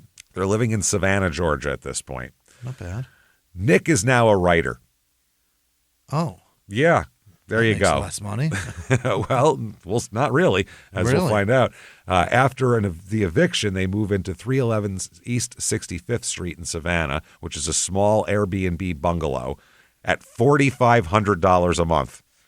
Whoa. Yeah. Well, that's what crazy. Is that? Airbnb prices. It's like, not a rental price. They're not signing a year lease and paying that. Nick had just received $300,000 in actual money from Sony for a short horror story he wrote. They bought a story. Yeah. He had published it to Reddit. And they found it and contacted him and fucking bought his story. Is that how desperate Hollywood is? That is how desperate Hollywood is for a short horror story. Okay. Now, the story he sold was, quote, my mother-in-law is poisoning me, and then I found out why. That was the name of it. Okay, the plot is a mother-in-law makes her daughter-in-law sick to protect her from her murderous husband who plans to kill her for insurance money. The mother-in-law is the hero who's poisoning this girl. Okay. So, yeah. Anyway, July 27th, 2022, Nick buys a 2022 Ford Explorer with cash. Okay. $46,000 in cash. Yeah, it's an expensive car. Yeah. Now, by the way, Mindy will not leave the house, but she's pregnant. So how's she get prenatal care is the question. Great question, yeah. He says that a doctor with a black bag came to the house 12 times. Yeah. But somehow always when her parents weren't home. Oh? They always just missed the doctor, which is interesting. He did tell the parents there's a due date in January and the baby's a girl. We already know. Yeah, He brought the ultrasound machine in his bag. Yeah, he had the whole machine in a black bag, ready to roll. Isn't that nice? Jerry Arbach just popped through. He just popped through like he's fixing your abortion. No problem. Like he's fixing your Catskills back fucking room abortion. While a 25-year-old molests your daughter. You know how it works. They never explain what exactly he did. He just like gave her a pill and some water and was like, "You'll be on the mend in a second. You'll be better now." Yeah. A guy butchered her, and he's like, "It just takes some Advil." Probably antibiotics is probably what it was. She probably had an infection. Yeah, that's real easy, probably. But yeah, hilarious though. He just gave her some Tic Tacs and told her to. I was like, now everything's going to be fine. September 24th, 2022. Nicholas sends a message on Twitter. Uh-huh. He sends a message on Twitter to Samantha Kolesnik, who is an author of horror novels, including one called True Crime, which is not a true story, which is really confusing. Now, on Twitter, he sees she's selling signed books that she has, so he buys all 4 of them. Buys all 4, sends her a message we'll talk about. Now, Samantha's a horror author. She is born and based in central Pennsylvania, like he was. She's an award-winning author, filmmaker, and artist specializing in horror and dark fiction. Right. She wrote several novels here, and I'm going to go through them with you here. The Human Monsters, a horror anthology, she wrote. She wrote Midnight from Beyond the Stars, Samantha Kolesnik, Lonesome Hearts, Lonesome Haunts, Tales from Between the Presents, Elegana, The Bad Book, Orphans of Bliss, Tales of Addiction Horror. Okay, or I guess that's hers. It's under her thing. True Crime, Belith Station. She looked like she wrote with somebody else. Waif. And Worst Laid Plans. Also Crimenes Reals, Homesick, and Moonflowers and Nightshade, an anthology of sapphic horror. All right. She also has short films. She wrote 4 short films: Mama's Boy, Friendsgiving, The Price of Bones, and I Baked Him a Cake. Are those market value? Bones? Yeah, I don't know this. All right. What's the true market value of Bones? Now, his message was, just grabbed all 4 novels. Can't wait to dive into your nightmare worlds. Fellow writer here. Love supporting indie horror. Your work sounds deliciously dark. Okay. Now, Samantha said, most people who buy books don't message. I said, thanks. He kept messaging and messaging. Yeah. Telling how much he liked her work as he read it. They would bond over their enjoyment of true crime and stuff like that. Everything. Now, on September 30th, by the way, later on, he'll alternately tell her name. His name is different. He'll try to go by Nicholas Killian James Stark later on as his name. Okay.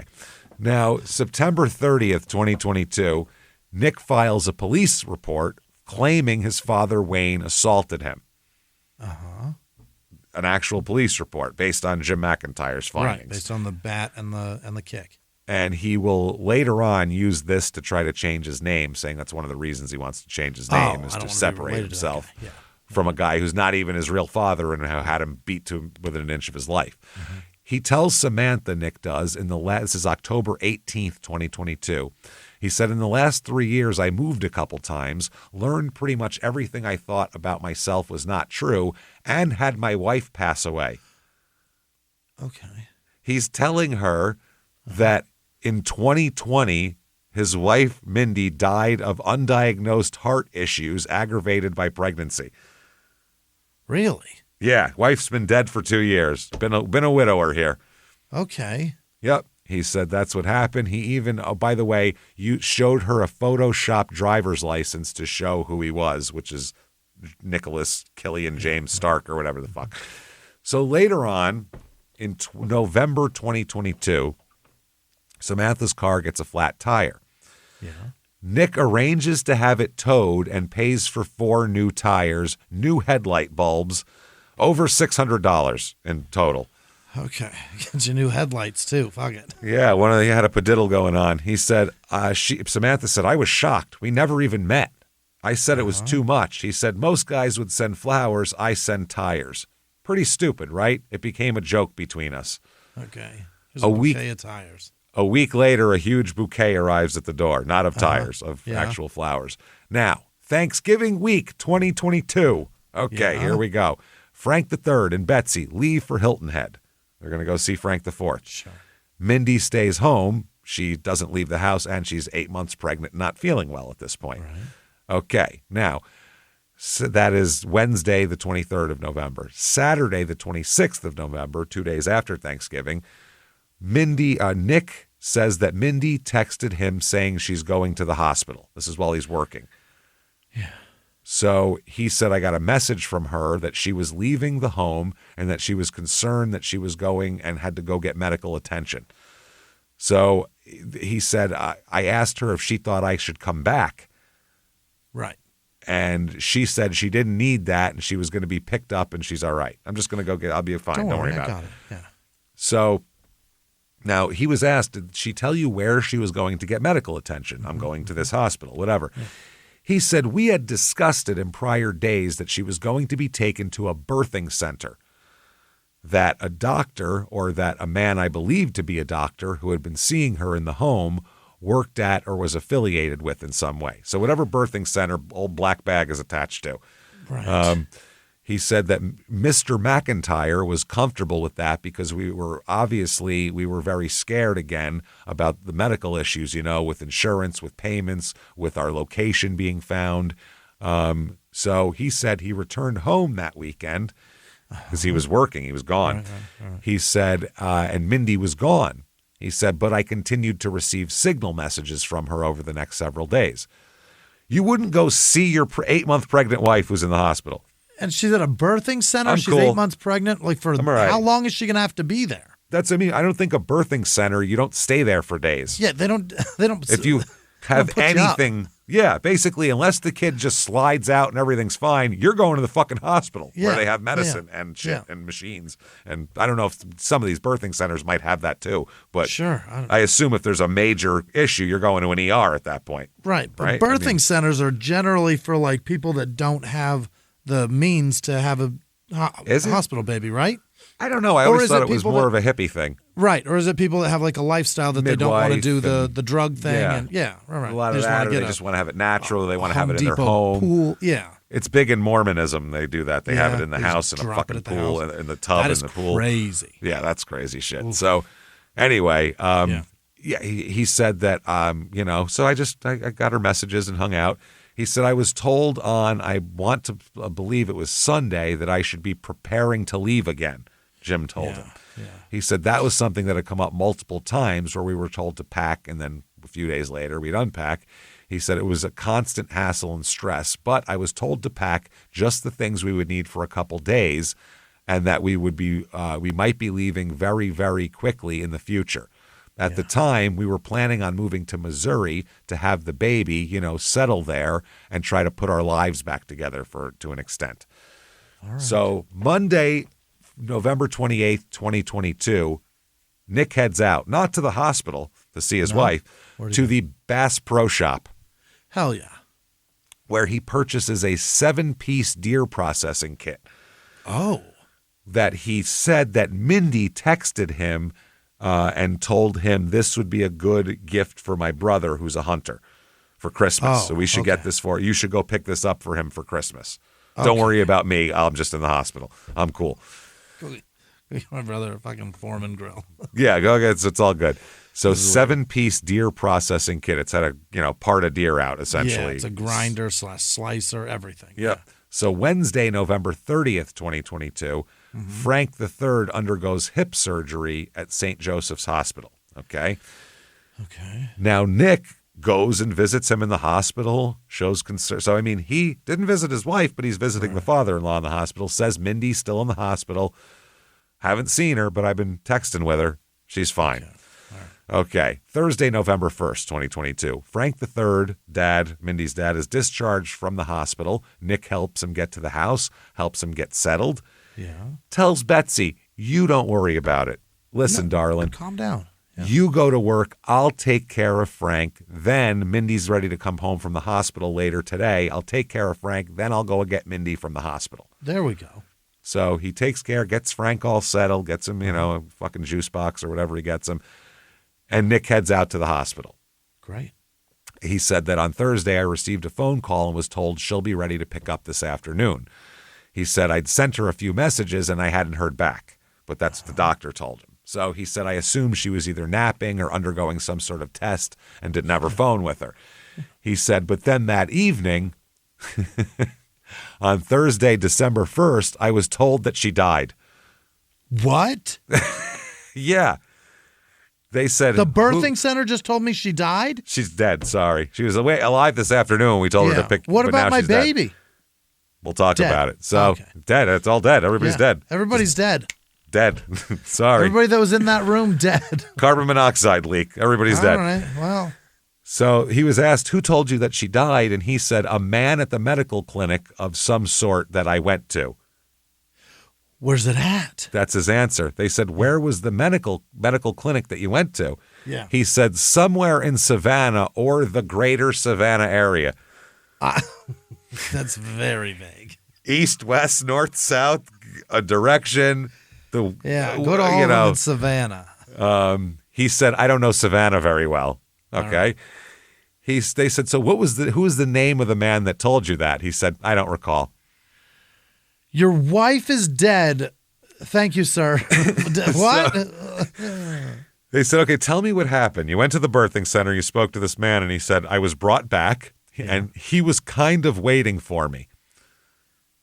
Kind of waiting for me. He said, I was brought to an office, and I assumed I was getting, like I've gotten before, with various medications or various, tools, like the blood pressure cuff that I had tested her with, that I was going to get some sort of instruction on the aftercare. Right. You need to do this and that. And he sat me down and said, I'm very sorry to tell you that Mindy passed away very suddenly.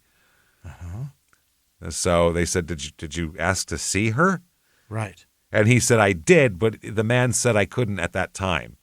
My understanding leaving was, I don't recall his exact words, I was an absolute wreck. So he was like, I can't aftercare at all. I can't see my dead wife. I'll just take off, I guess, then. I got to go. All right. Yeah.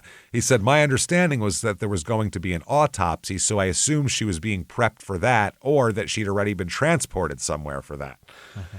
I was distraught, but I believed that I was going to see her, and I believed that I would get a chance to see her. He said that the man had me sign some forms that I believe were for the autopsy, some sort of a release, which you don't need to sign a release for that. If it's, not for a body. Not for a sudden death that they would have to explain of a 30-something-year-old woman or 40-year-old woman at this point. He said, and then I drove home. Okay. That's that. And they said, well, how were you told she died? Like, what did they say? They just died very suddenly is very vague. In the greater Savannah area is just too very vague. You're really shutting a lot out because of this trauma, sir. Absolutely. He said at that time, I was not, he said that she died very suddenly, that she'd been brought back from some testing and had gone to the bathroom, and that after that, the nurse was called away before she was done in the bathroom. And by that time, they came back to rehook her up to the machines, and she had passed away. So just fast. Dead in the bathroom. He said, and that was why there was no alarms had been risen at the time, or raised, I guess. Uh-huh. So he said, I drove home. He said, I got home, and I spoke to Frank and Betsy immediately. Yeah. And he returns. He breaks down crying. Betsy said he was sobbing so hard I couldn't understand him. Just kept saying, she's not coming home. She's not coming home. No kidding. So, yeah, he said when he walked in, he said, I walked in and Betsy said, oh, my God, like this is the baby. That's what they were expecting. Yeah. We're going to come in with a baby. Like she didn't see from my face that something was horribly wrong, and I just started sobbing. And he said he told them Mindy died suddenly at the birthing center, stroke or heart issue. Doctors aren't sure. Baby didn't make it either. Everybody's dead. Everybody's dead. So, yeah, that's that. So that night, Nick said, I contacted Jim, I believe, shortly thereafter and told him what happened. And he said that he would find out what happened. He said he was so sorry for me. And then, honestly, I think I got drunk. Kill the pain, numb it. All right. He said, sometime either the following day or the day after that, we had started to reach out to friends. So he reaches out and texts certain friends, Cameron Nelson, the credit card lady, Angela Wynn, Chris Zaplack, and Joseph West. Each of them get a different story. Oh. Okay. Yeah. What's the deal with that? He told Cameron, quote, stroke from blood pressure issues. Yeah. And Cameron said that I loaned him $2,000. It ballooned to nearly $200,000. He said he'd pay me back. Never did. He told me Mindy died of a stroke from blood pressure irregularities. Huh. He told Angela massive stroke. Yeah. He told Joseph sepsis that led to infection, which is way different. All so different. And then told another person just pregnancy complications. Yeah. Which is wild. He leaves the Airbnb, takes off. Yeah. A couple days later, he said, quote, I met with Jim. He said he wanted to give me the results right away. Could I meet him somewhere outside Savannah? And, I assumed that it was the closest point that, I would get the news quicker on what happened. I remember talking to Betsy on my way out because she said, do you think do you think that we should look into a lawyer or stuff like that they were talking about? And I said, absolutely. I am very unhappy with the care. I will not be paying for this care. If I could give 0 stars, I would. That is not happy. Said my wife was fine. Very chill statement. Kept her for a week. She died. 1 star. I am not happy. Not happy. I'm very unhappy with the care. It's hilarious. He said, how do you leave a woman who's, with all these health issues, alone for any length of time where she's not being monitored? I absolutely at that point wanted her, to start the process of finding a lawyer. Now, Betsy and the friends are very distraught because there's no memorial for her. No memorial, no viewing, nothing. He claims, as a matter of fact, that he doesn't know how it happened, but somehow she was sent to be cremated, even though that was not his instructions. Yeah. And they just made an assumption? He probably wants it burned up. Yeah. And the fact that he said that he was contacted, a man called him and said, hi, I have your wife's ashes. Yeah. How's it going? Can you come pick these up? Exactly. Can you come pick these up? It's $5,000, by the way, which is an expensive cremation. That's the most expensive one I've ever heard of. You get a coffin for that, a real nice one. Yeah. It's $5,000, and I need that in cash, by the way. Oh, no paper trail on this, please. I need that in cash. And he said, well, where can I come pick up the ashes? And they decided on the side of a road in Alabama. Not at a building or an office. Route 12, Vague City, Alabama. He said he talked to the guy, and they were both traveling around at the time, and that they decided they would both somehow be near Alabama, so they decided on Montgomery, Alabama would be a good place to stop. Okay. So he said he met this man on the side of the road, handed him $5,000. This man handed back to Nick a bag of his wife's ashes.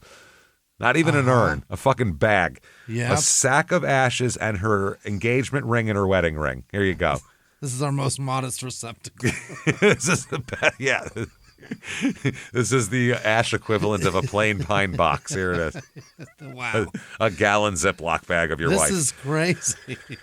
So he said he was not happy with that guy at all. I'm not happy with that one either. Or the care. Not happy with all of this.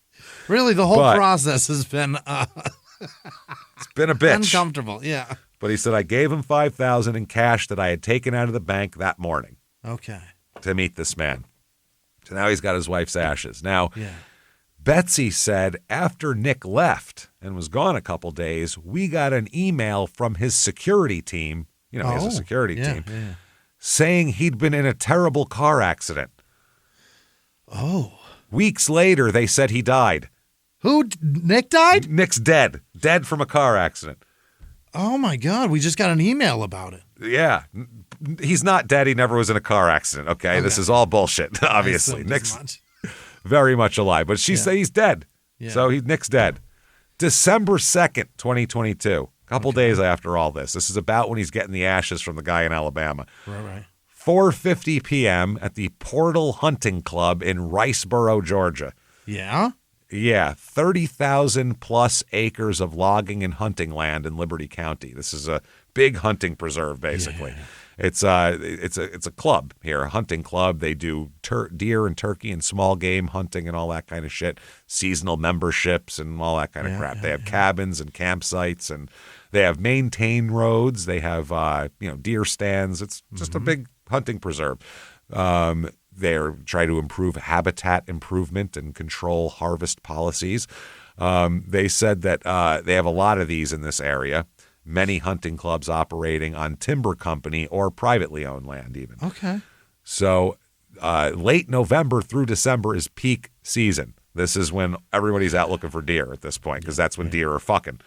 That's when they're getting their. That's when they get their fuck on. They get pregnant in November, December, have babies around June. I have deer in my yard, a ton of them, so I can see their process. So now they have gates during this time because there's tons of hunters, their dogs, and there's a lot of logging trucks too. Yeah. During this time, gates that normally block certain roads are open because there's so many people there. Yeah, we need you in here to clear it out. So during this time, locals use the dirt roads as shortcuts. Sure. To places. Now, a guy named David Owen Lovett shot a deer. Nice work. He's jacked. His dogs raced toward it, and he said, the dogs were acting strange. Wouldn't come when called. I walked over to see what they'd found. Another deer. That's what he was looking for. He said, I thought it was a hog at first.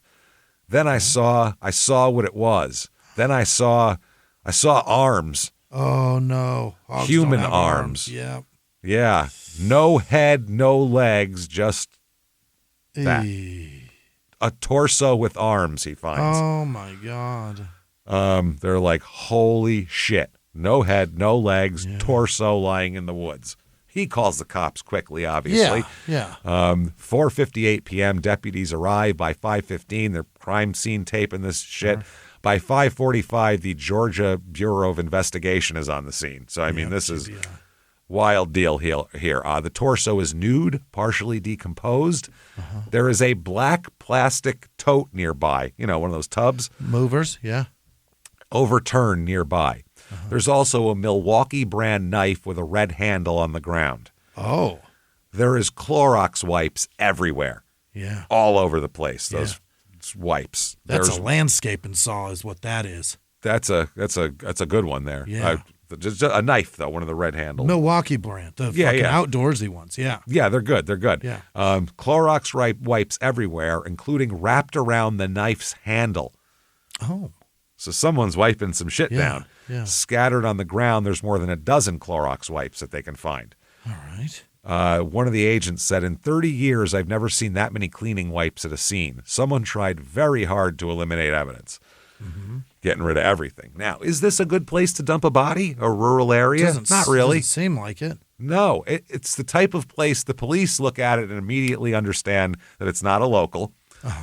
Because it's the type of place that if you looked at it, it looks like a great place to dump a body. Yeah. It looks like in the middle of nowhere. But if you were from the area, this is a hugely trafficked area that tons of people are on all the time. You just go, oh shit, woods, middle of nowhere, perfect. Yeah, you go out to a lake in Arizona and you go, wow, this is rural. Nobody's ever here. And then you look at the lake and it's just buzzing with activity. Exactly. Exactly. So it just looks like endless woods if you're not from here. The next day, December 3rd, 7 a.m., there's hundreds of searchers by 7 a.m., deputies, GBI agents, volunteers, dogs, helicopters, drones. I mean, full court press. 2 p.m., they find Ugats, by the way, but at 2 p.m., a hunter named Philip McCaller finds something 2.5 miles away from the torso. Okay. Yeah, he said, I thought it was a deer leg at first. Damn it. Got closer, saw toes. Shit. Deers don't have toes. They don't have arms or toes. Two things deers don't have. And hogs. Deer don't have those. Yep. He said right leg partially consumed by animals, and there was maggots present as well. Yeah. December 5th, 2022. If you notice, we're missing one part still. Yeah, a whole lot of parts. One part. We found legs. Oh, the middle part. Oh, that we found. Well, that's the top. That's one leg. That's the right. very, leg. very top. We're missing a head and a left leg at this point. All right. So the hangman's almost complete. Now, yes, it's not good. December 5th, 2022, cadaver dogs alert near a fallen tree, and they recover a left leg. Okay, now we just need the very tip top. That's it. We need the star of this production. A gray plastic tote was found nearby with blood residue inside. Now, it was wiped down, but they said the totes were wiped so clean they practically shined, but blood seeps into plastic and you can't wipe it away. Anyone who's ever put leftover spaghetti in a Tupperware understands exactly what the fuck you're talking about. I've done that. I don't know what you're talking about. What do you mean? Your Tupperware is permanently stained. Got it. Okay, I see if what you you're put tomato sauce in it once, it looks like that. It's always that. Yeah. Forever, no matter how much out. you clean it, never coming out. Yeah. It's tomato sauce on Tupperware, apparently blood on a tote thing as well. So December 7th, 2022, searchers have covered thousands of acres. Thousands. Yes, they have. Yeah. A GBI agent named Lindsay Smith notices some disturbed earth near a pine tree. Fresh-looking dirt that hasn't been packed down, really. And damaged roots as well by the pine tree. Oh, we got roots sticking up. Yeah. Yep, he said the roots had cut marks like someone started digging, hit roots, moved over, tried again. Oh, that does suck, yeah. So they dig down into the fresh dirt. They have to dig down 3 feet. Wow. Before they find a human head. Yeah. And they said it was hidden with care, this human head. Really? So the head buried, the legs just tossed into the brush, the torso there. The remains are that of a white female with brown eyes, shoulder-length hair, approximately 5'9" to 5'10" in height, approximately 185 to 200 pounds, age range of 20 to 50 years old, which again, vague. Perhaps 20 to 50, pregnant? Little bit vague. Bigger, we don't know. The body has no scars, marks, or tattoos. There is a single dental implant in the upper right jaw. Okay. She was born in 82 and has not gotten a tattoo? Yeah. Wow. Yeah. That's very impressive. Neither have I. Yeah, that's very impressive. Why? Because nobody does that. I think it's stranger to go to a place on purpose and give someone money to draw on you. You may think that, but it not is stranger, incredibly popular. No, I know. That seems like a lot of effort is what I'm getting at. It is. It's just a lot of effort. I'm too lazy to do that. There's no way I'm doing that. It's just I can't fascinating. sit there for 2 hours. The fuck out of here. It's just fascinating when people have gotten out of doing it ever. When have you ever seen me sit for 10 minutes besides doing this show? I can't sit. It drives me crazy. I get up and run around. Tattoo. Fuck that. That's all right. Yeah. I'm good on it. But so they found that. They found clothing near the remains described as a dark blue long sleeve Morona brand shirt. That's Target, right? Target brand, yeah. Morona. Size medium. White camisole top, size large. Okay. Light gray boy shorts with white stripe down the side, large size, and white Amazon Essentials underwear, size large.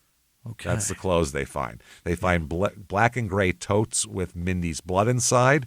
They find the Milwaukee knife wiped clean, no DNA, Clorox wipes everywhere, like that. Now, the medical examiner finds a torso has with 9 head wounds, defensive wounds on the arms, abdominal wounds, tool marks on bones consistent with power tools. Oh, boy.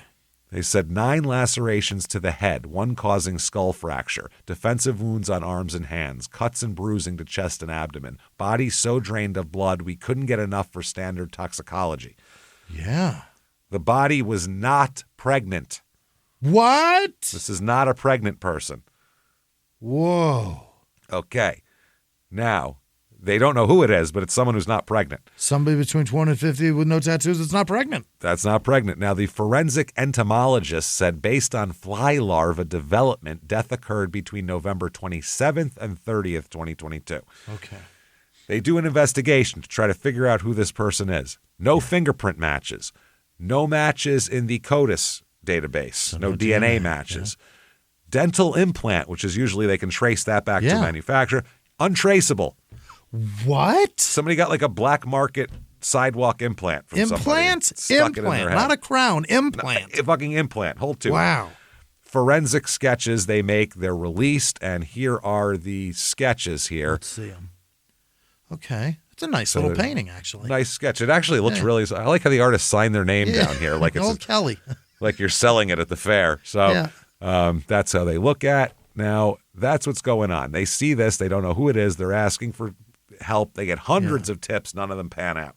Sure. Except for one. And that is made by Heather. Remember Heather? Ex-wife. Nick's first wife and a fucking indebted $1.5 million to She contacts the Georgia Bureau of Investigation, recognizing the sketch as resembling Mindy, who she'd met briefly one time. Who's controlling my $1.5 million. Exactly. She said that she also said Nick was would accuse her of infidelity, which she denied. He would lie to her about money and never paid the settlement, said he was manipulative, and also that that's his wife that's dead. Yeah. Now, the cops don't know. So they need a DNA match. They're trying to figure this out. March 20th, 2023, Nick claims his new Ford Explorer exploded. What? Exploded into flames. Ford Exploder? And burned up with an $860,000 check inside. Oh, God damn it. That's horrifying. Oh, right? he's in a Ben Stiller movie. This is horrible. Can't get a break, this guy. Can't catch a fucking break. So police, through all this evidence, put a timeline together. Mm-hmm. Okay, they figure that the time of death was, because they're looking into all this, and we'll talk about why, but they're trying to figure out what Nick did here, because they have a suspicion this is Mindy. So they wanted to look into Nick to see if they can investigate their way into finding out it's Mindy. So they figure out Sunday, December 27th is the medical examiner's date of death estimated. Monday, the 28th, is when he drove to the Bass Pro Shop and purchases a 7-piece deer processing kit. Oh, shit. Tuesday, the 29th, Nick left the Savannah house that he was with them. At 8:50, he left at 8:30 a.m. 8:56 a.m., a Home Depot on Abercorn Street he stops at, purchases a Milwaukee insulation knife. Oh? Receipt shows Nicholas Casadas bought it. Surveillance shows him tucking the knife under his arm as he walked out. 9:30, he's driving south on the I-95. 10:30 a.m., stops at a Marathon gas station in Midway, uses his debit card captured on surveillance. 11 a.m., phone is turned off, goes dark. Okay. But the thing is, this fucking moron didn't realize his Ford Explorer's Bluetooth is still on. And that keeps picking up location. Yeah. So your phone can be off all you want. Whatever. Yeah, you got GPS in this truck. You're going to figure it out. Absolutely. So it follows the GPS of the truck and shows exactly where he goes. At 11:15 a.m., the GPS on the Ford Explorer shows the truck entering the Portal Hunting Club via Jones Road. Uh-oh. For the next 2 hours, the car remains in the vicinity of the hunting grounds. Pings show movement within a 3-mile radius, right where all the body parts were found. Yeah. Same area, same exact spots where the torso, legs, and head are recovered. Exactly. I mean, this is easy. Yeah. So they think, obviously, if this is Mindy, he dismembered her with a fucking power tools from a deer processing kit and scattered these remains over 3 miles and buried the head for some reason. Yeah. So at 1 p.m., his phone turns back on. All right.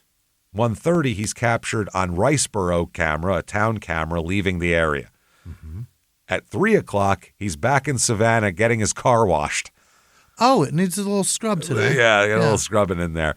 So not good. We'll just put it that way. Nick said later on, this is where he was. He goes, well, I don't know about any of that GPS stuff, but he said, Jim told me to turn my phone off, so my location couldn't be tracked. Jimmy Mack said that. Yeah. He said, quote, Jim gave me GPS coordinates. I met a red-headed man at a house, gave him 2 totes with our clothes and belongings, laptops, makeup, things like that. He said he'd handle moving them.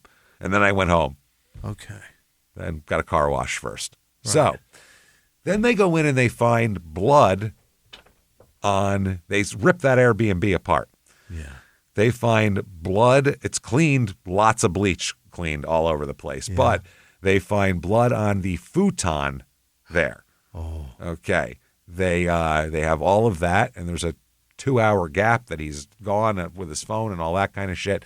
The Airbnb, large blood stain on the futon where someone's head would rest. Blood had seeped through to the mattress. Ooh. Luminol revealed blood on floor that had been cleaned up, blood spatter on walls that had been cleaned up, and a missing rug that had been replaced with another rug because Nick said a dog vomited on it. What dog? Somebody's dog. Yeah. We don't know. Random dog came in and puked. Heather still wants her $1.5 million. Of course. He has fake Bank of America statements that everyone thinks are fake, saying he has $32 million. Cameron Nelson has $200,000 in credit card payments. It's crazy, but his $860,000 cashier's check burned up in the car fire. Yep, can't pay anybody back. Yeah. Can't pay anybody back. So April 2023, what's he do? What's that? He marries Samantha. What in the fuck? This whole time, he's been hanging out with Samantha quite a bit. Oh.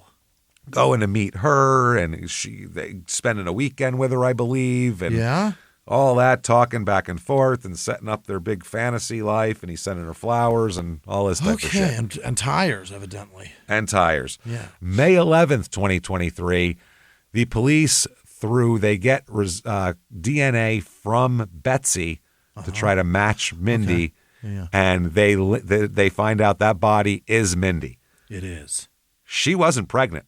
Never once. Never pregnant, no fetus, no evidence of a recent pregnancy, nothing. Was she claiming it too? That's the thing. Oh, no, she was telling everybody she was pregnant. Oh, I'm pregnant. I got what is that about? Morning sickness. I got this, I got that. You can feel the baby kick, all that shit. She must have had some mean gas while that was going on. So, anyway, May 12th, 2023, in Lancaster, Pennsylvania, Samantha and her new husband, Nick, are planning their life together. They're looking at buying a house in Lancaster. Everything's idyllic little dream world. Yeah. By the way, he had changed his name already to Nicholas Killian James Stark legally. It's done, yeah. Believe he did it in Missouri. And he's arrested in Lancaster that day. They arrest him. There is no surprise on his face.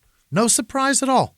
No surprise, not even a little bit. He just asks for water, waives his Miranda rights, and talks for 2 hours. Oh. So I'll talk to you, sure. I got all the answers. Yeah. I got nothing to hide. Okay. So his first interview is in Pennsylvania. His attorney, he's an attorney, so he should have been saying, I'm not talking to you at all. Yeah, I know the law. Poor jag. But instead, he tells everything. He talks all about Jim McIntyre, because you have to talk about Jim to talk about the background. He said he controlled everything, our moves, our money, our lives. Said my father, Wayne, wasn't really my father. Had DNA tests to prove it. Said Wayne was trying to kill us. So they said, well, where did Mindy die? And he says, a medical facility in Savannah. Which one? His answer, I don't remember the name. Wouldn't you know? When you know, you signed they didn't give you a piece of paper like a Nothing? receipt, one a dead wife certificate? with a receipt on it. Yeah. Oh, that was the other thing too. Later on, he'll explain that he didn't get a death certificate from the cremation guy. He just said, I don't know, neither of us had life insurance, so I didn't think it was something I needed. Oh my God. Okay. So he said, I don't remember the name. The detective said, what was the doctor's name? How about that? Anybody, yeah. He said, I was never told. She was keeping that from me. Yeah, no, he was never told while he was there. Oh. At the birthing center. They said, you never asked? And Nick said, Jim said it wasn't safe. Oh, okay. To find out her doctor's name. Not safe. Yeah. Okay. They said, why did you believe Jim McIntyre was paying for all these places that happened? You know, you said you didn't run up these credit cards, that Jim did. Right. And he said, I believe that the money was being paid for us. I believe he was protecting us because of the investigation. They said, well, how did Jim McIntyre get Cameron's credit card information in order to have Cameron pay for all this? Right. And he said, I have absolutely no idea. That's not my... They said, did you provide it to him? He said, I didn't. I did not. Okay. I did not is what he said, which... Oh, that's not good.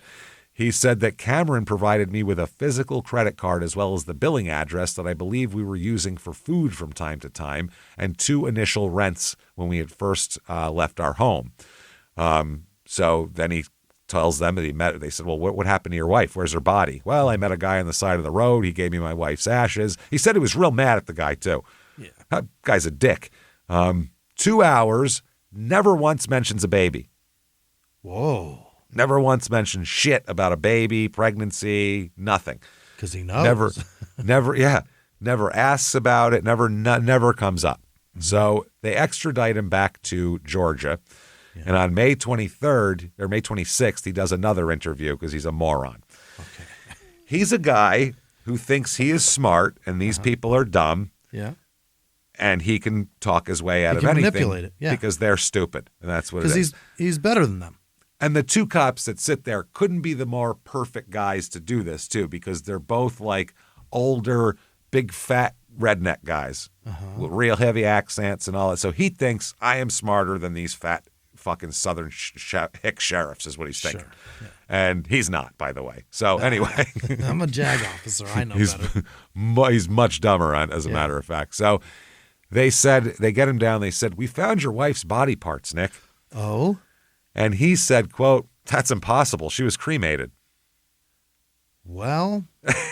They said, we have DNA confirmation, Nick. He said, Jim must have lied to me. They said, then the cop says, Nick, there is no Jim McIntyre. You made him up, didn't you? And he says, there is. He's real. I met him dozens of times. I know Jim McIntyre. They said, describe him. Describe him for me. Here we go. Yeah. Now, this is the point when a guy is lying. Usually they describe whoever they're looking at. Whoever's sitting in front of them. Yeah. Your brain can't help but do that. Instead, he says, this is amazing, quote, average height, average build. Average guy. This is average guy. Changed appearance sometimes. So sometimes average height, average build looks different all the time. Shapeshifter. Walk into a Walmart, pick out a guy who's 5'10", could be Jim. Nobody knows. So the detective said, how convenient. Yeah. Yeah. Then they said, your phone was off, but your car kept pinging towers. Do you know that, stupid? Yeah. And there's a long pause. Shit. Long pause. And he says, I didn't know cars could do that. Well, they can do a lot of things now they used to not good. Dude, the look on his face is the same as Chris Watts when that neighbor's showing that footage to the cops of him pulling his car back. It's the exact same look. Like, does he put his hands behind the back of his head? He's seated, so he doesn't. But he would if he was standing. Felony stops himself. Wow. They said, you're a cybersecurity lawyer and didn't know about Bluetooth? Oh, what a great thing to say right in his face. I'm a fat, dumb hick Southern sheriff, and I know about Bluetooth, stupid. Yeah. Guess who's the dumb one? Not me, dummy. So he says, Jim just told me to turn off my phone. That's what he says. Oh, God. So anyway, he said, so I was asked, not to have it on. He said, when I was in the area, my phone was with it. They said, you still had your phone when you went out to this place. He said, no, I had turned it off. And he said, well, my understanding was, that I had to turn it off. I met the redheaded man with electronics, hair stuff, a laptop, some books, clothing, toiletries for both of us. Mindy wanted makeup and perfume, because she never goes out. So she wants to get all made up and perfumed while she's 8 months pregnant sitting in her house. Oh, boy. He said things like that. So they said, did you kill your wife? Oh, hey, Nick, did you kill your wife, Nick? Yeah. He said, no, sir. I swear to God. No, sir. No, sir. By the way, every question he answers, this interrogation's on YouTube. Every question he answers is, "Sir, I did not do that." Sir, because he's a Navy guy. Oh, right. Sir, So he yeah. answers everything with "Sir, I don't know." "Sir, I'm not sure." Every single thing gets so fucking annoying after 10 minutes. Yeah. Like if I'm the cop, I go, "All right, enough with that. Enough with the sir. We're going casual Friday here. Call me detective. Thank you." So they said, "When's the last time you saw your wife?" I saw her on Saturday, the Saturday after Thanksgiving. They said, "You didn't kill her?" And he said, "I did not." Again, did not.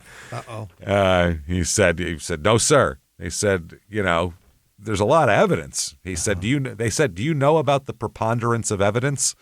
Like, do you know that theory of, this much evidence means you probably did it?" And he said, "Yes, very well." Because he's a lawyer. Very familiar. I've done those things. And the cop says, "Well, we're at a point way beyond the preponderance of evidence. Like, motherfucker, this isn't just a pile of shit making you look bad. Yeah. This is bad, and it's you. Yeah. We have your car pinging at the place where the body was buried. Right. So, not good." So he said, "I mean, we have all this on video. You spent 45 minutes in this giant area up there. Then you went here and you did that. And, what the fuck?" And he says, "Well, Jim told me this and Jim told me that." And they said, "How do you know he exists?" Yes. And he said, "Sir, Jim absolutely exists. I've met him. He's a big brown elephant with a long trunk, and he's only around when no one else is here, unfortunately, but his name is Snuffleupagus, and I swear he's real." That's what he just said. Tail. Yeah. FBI, Snuffleupagus, FBI. That's what he says when he shows up places. He said, "I don't know if that's his real name, but he absolutely exists." Sure. He said the things we've been for years with this thing, they said, they talk about all this. So they said, you testified with your ex-wife when she took you to court that you had $32 million. Right. And he said, "Yes, sir, that was true. I believed it was true, sir." They said, "You believed it was true?" How do you I believed it was true. Okay. Yeah. They said, "What did you believe was true? Or why did you believe it was true?" And he said, "Because I had documents that were provided to me that Jim gave me and all of that." And they said, "Tell me about Samantha. Yeah. Where'd you meet Samantha? When'd you meet him?" And he said, "I guess we were aware of each other for a while, but we started talking we were fairly close." And we got fairly close in November. The same month this all happened. And he said that, our online worlds got closer, and then Mindy got very sick. And they said, "You continued to tell people the story that she died while pregnant." And he said, "Yes, sir. Absolutely." He said, I starting in 2020, I would wake up in the morning, I'd take care of her, I'd rub her back. And they said she wasn't pregnant. Right. Why would you rub her back? Yeah. She wasn't pregnant. And he said, "Sir, yes, she was. She was due in January." Okay. I rubbed her legs, and they said she wasn't pregnant. She was not pregnant. She was not pregnant. They say it 3 times to him. And he said, "No, sir, she was pregnant." Okay. He said, even times that the cop said, even the times when you guys were saying she was pregnant, the doctors you're saying she went to, you don't know the names or any of the locations. Yeah, that's so dumb. You never mentioned an actual doctor. What about the CVS pickups for medication? And he said, "I would routinely pick up our medication if it's been prescribed by doctors." And, he said also her dad, I would pick up his medications if they were refills. He said, "We did like a telehealth thing. That's where we got medications." Oh, boy. They said, "Why'd you kill her?" He said, "Sir, I didn't kill my wife." All right. They said, "It's pretty clear." Yeah, it's pretty goddamn clear. They said, "We've got a pretty clear picture that we show all of this, what we just told you about, to a jury." Yeah. This jury's going to conclude you're fucking guilty, that you did it. And, and he said, "Sir, I never, ever, ever saw her after she died. What? I never hurt Mindy." He minimized it. Yeah. And they said, "You did hurt Mindy." And he said, "I fed her." And they said, "No, And he said, I, and they're trying to interrupt him. And he said, no, sir, no. And they said, did you discover she was lying about the pregnancy? Is that what happened? Is maybe that what it was? And he said, no, sir. He said, I thought she was pregnant. And they're like, okay, all right, interesting. So they're going off more about Jim. And they said, okay, so let me get this straight. Jim and the doctors, he said, Jim talked to the doctors, all that. Jim and the doctors conspired for this whole big thing, and they killed your wife. That's what happened. And then they stop at he said, and then, because he tells them, too, that he didn't have access to his Ford Explorer. He swapped cars with the redheaded man. Oh. And that's who took him out. He said, I don't even know. I had this guy's car. And they said, so let me get this straight. Doctors and an FBI agent conspired to kill your fake pregnant wife. So then you took all your stuff, gave it to a redheaded man on the side of the road, and exchanged cars with him. And that's what happened. That's the craziest thing. He said, yes, sir. That's what happened. Go. Now you're catching on, guys. You're getting it. They're like, you're just going to continue with this Webble Eyes and this story, huh? Come on, he said, there's always a reason for things. They said, is the reason that you're just a vicious killer and decided to kill your wife? Is that reason? Or is there another reason? So are you a scumbag, or are you, is there a reason? Is this an accident? Give me a reason why. So he said, I've been trying to tell you. I've been trying to tell you about this. I stopped for gas. None of this is real. I stopped. I saw the house. They said, how long did you stay when you dropped off the stuff? He said, I'm not exactly sure. He said, it was, what the fuck? What did you do? Where did you place? He said, I just placed my stuff down and exchanged cars. Right. He said, 30, 40 feet off the roadway. And they said, that's not true. Sorry. And he said, that is absolutely true. He's so annoying. He said, that's not what happened. He said, and his voice is like this, by the way. Really? Sir. It's really like clipped and annoying. And he, in his police interview, he's like heavy set.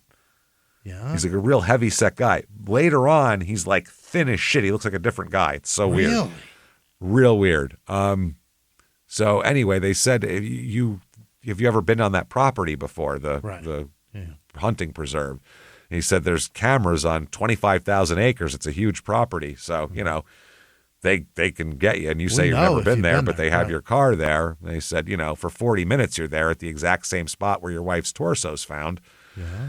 The other stop is where you hit the ribs with the shovel. You can see where you hit the ribs, they're saying. So they're talking all about this shit. They said your buried skull gets covered in another exact spot that you were, even the next spot with the leg. Guess what? Yeah. Your shit's there. Yeah. So it's, figure it out, man. So he's sitting there very, like he's looking at them like they're crazy. That's the thing. He's like, what do you mean? No, sir. You took the wrong car, bud. You're fucked. Yeah. You're like, you went to Home Depot. Yeah. He goes, the stops are recorded, captured by your car, and, corroborated by your cell phone till you turned them off. You're fucked. Yeah. He goes, it's so, they said the big question is, were you asked to go to a location to retrieve it? Okay, fine. You didn't kill her and transport her. Did something happen at the house that you can't talk about? Right. And then you dealt with it from there? Would somebody else kill your wife? They tell you about it and then you had to deal with it? And he said, sir, no, none of it. None of that happened. Okay. They said, we know what happened. He said, it's clear what happened. We've got it. They're saying, so you're saying the GPS records are wrong, and all the security camera stuff is wrong, and all the DNA is wrong, and everything is wrong except for you. Mm-hmm. That's right. And he goes, everything, yes, sir. Every bit of information and evidence points to you, but you're telling us it's wrong? It's all wrong. Timestamps are wrong? What's wrong? Everything's wrong. Okay. All electronic shit's wrong. Common sense is wrong. My story is right. That's it. That's it. That's the only thing that's right. So then they take a different approach. They say, look, I've been doing this 28 years, the one guy says. He says, I've been doing this, and I don't watch a lot of them, but people watch the TV shows and stories. Sure. Stories. He said, I read a lot of books that have these kind of stories in them, is what the cop says. He says, you have characters that you've envisioned maybe in your stories and some of your stories, Maybe, this is part of it, maybe a fantasy and a story. He said, but any of this goes before a Georgia jury, you're going to prison. You're fucked. And so, yeah, he said, I've been doing this for years. I know how to put a puzzle together. Yeah. You said you wanted full access to your lives. Did Jim tell you anything about how he was going to do that? And Nick says he kept us safe. He kept us safe. That's all he kept saying. They said, then they say, why'd you buy that knife, by the way? Yeah. The Milwaukee knife. And he said, well, I bought this knife because the Airbnb I was staying at had a screen I wanted to fix. There's a lot of us work on. We like to work on our Airbnbs while we're at them. Do a lot of handiwork at hotels. And I was going to say, when I go to a hotel, I leave, I do a deep clean before I leave. Really, it's spotless. I really, I like to install a new mini split. Sometimes I'll do some electric work. You don't know. Well, I bring 2 suitcases. I bring my stuff, and then I bring a suitcase just full of cleaning supplies. Collapsible vacuum, things of that nature. Yeah, collapsible table saw. Sometimes you got to cut some stuff. 2x4s and trim work. 7-piece deer processing kit. You never know. Is deer spelled D-E-A-R, James? Yeah, exactly. So, yeah, they're going over and over, and they keep basically going over everything. At one point, he said that he had storage units, and he had to go down to Florida because he had storage units. Some stuff got mailed to him, but the beer couldn't get mailed to him. Someone had given them a bunch of beer. I don't know. They said, so you go from Florida to Montgomery, Alabama. You cashed a check for $5,000, cash withdrawal. And he said, yeah. And they said, hold on, but let's go back a second here, by the way. You're pressured to get away from this Airbnb and move out. Your car mysteriously burns with all your money in it. Right. So you won't be able to close on a new house, apparently. Right. He said, was this time to look for a new wife, too? Oh. And he said, no, sir. No, sir. He said, what was your plan from there? He said, I planned from there because I was expecting more money. And, he said that Jim told me that things I had to lie about to keep myself safe. They said, do you lie then to keep things safe from your dad? And he said, yes. Yes, sir. So they said, you're worried about your dad, and he's such a bad guy that you're terrified by that. You've gone through in all these years living off everybody else's finances, being, a burden on everybody basically, and then you get locked up. Do you reach out to your parents who you haven't talked to and you don't like? Right. And he says, I reached out and said, he's reached out before. They say, your story is it's just not right. You're going to get the knife to to fix the screen and things. You're fixing a place you're going to leave that you don't own. Right. And he said, yes, sir. We wanted to leave it in the best condition possible. Oh, I'd get my rating has to be good. So it's fucking crazy, man. So they talk about all this shit. They keep going on, and they keep him there for a long time, and they go, there's evidence that's proof beyond a reasonable doubt. We've gone beyond all this shit. He goes, I went back and verified your story, and your entire story's a lie. Yeah. So help me at this point. Go and explain to me why you can continuously lie, and, that means you didn't kill your wife. Right. He said, you lied to me. You lied to Cameron. You lied to your family. If you were told your wife would die, you would remember that. If you walked in, your wife was dead, you'd remember who told you, where it was. Yeah. They said you weren't allowed to see your wife and found out she was cremated later. You don't think as an attorney that that's a wrong thing that happened there? Right. So he said, I don't know. I don't know what you're talking about. Sir, I didn't do anything. Sir. Oh, boy. Sir. Yeah. And then they said, excellent, you're under arrest, charged with malice murder, felony murder, aggravated assault, tampering with evidence, removal of a body part from a scene of death, and dismemberment. Those are serious charges, sir. Very serious charges. Yeah. After his arrest, Samantha, after talking to the cops, learned the truth about everything. His wife wasn't dead in 2020. He killed her in 2022. Yeah. She gets an annulment. Done. She annuls the marriage in May of 20, right after he's arrested. Married to you son of a bitch? Hell no. She talked about his lies to her, including a suspicious car fire that destroyed the check that they were going to purchase a house with. You can get that back. You can put a stop payment on it. It's a cashier's check, Jimmy. You can't get it back. He thought of everything. It's so stupid. That's what I mean. It's dumb as shit. I mean, you could still get a stop payment on that, right? Yeah, probably get a reissue on a I'm not sure. I don't know how that works exactly. So she said she is forever haunted by the ordeal. Well, it'll be good for your writing. Yeah, it's certainly going to help. You're going to write some shit. Now, pre-trial here, okay, the lawyer said, it's my intention, Your Honor, not to be gruesome, but rather to be strictly and solely forensically informative to the jury. Yeah. They're trying to figure out what they're going to allow into court as far as certain things, because the defense is saying they're just going to let in all these gruesome things. They're going to put her head up in a certain spot that makes it look creepy and all that kind of shit. So the court debated also whether testimony from one of Nick's ex-wives should be allowed as well. This is the Heather with the $1.5 million. So they're alleging that all of this on the run shit was just to escape the fucking process servers chasing him for payments for the wife and because he hasn't paid his wife $1.5 million. That's all this is about? That's what they're saying. The prosecution's like, that's what this is about. That's what all this moving is that. And, and you kept your wife on edge so she would believe you. Yeah. Because she would say, well, why don't you just pay her? We have $32 million. And then she found out he doesn't have any money. Possibly. Or he found out she wasn't pregnant. Or the pregnancy was a ruse that they planned together. Who knows? Yeah.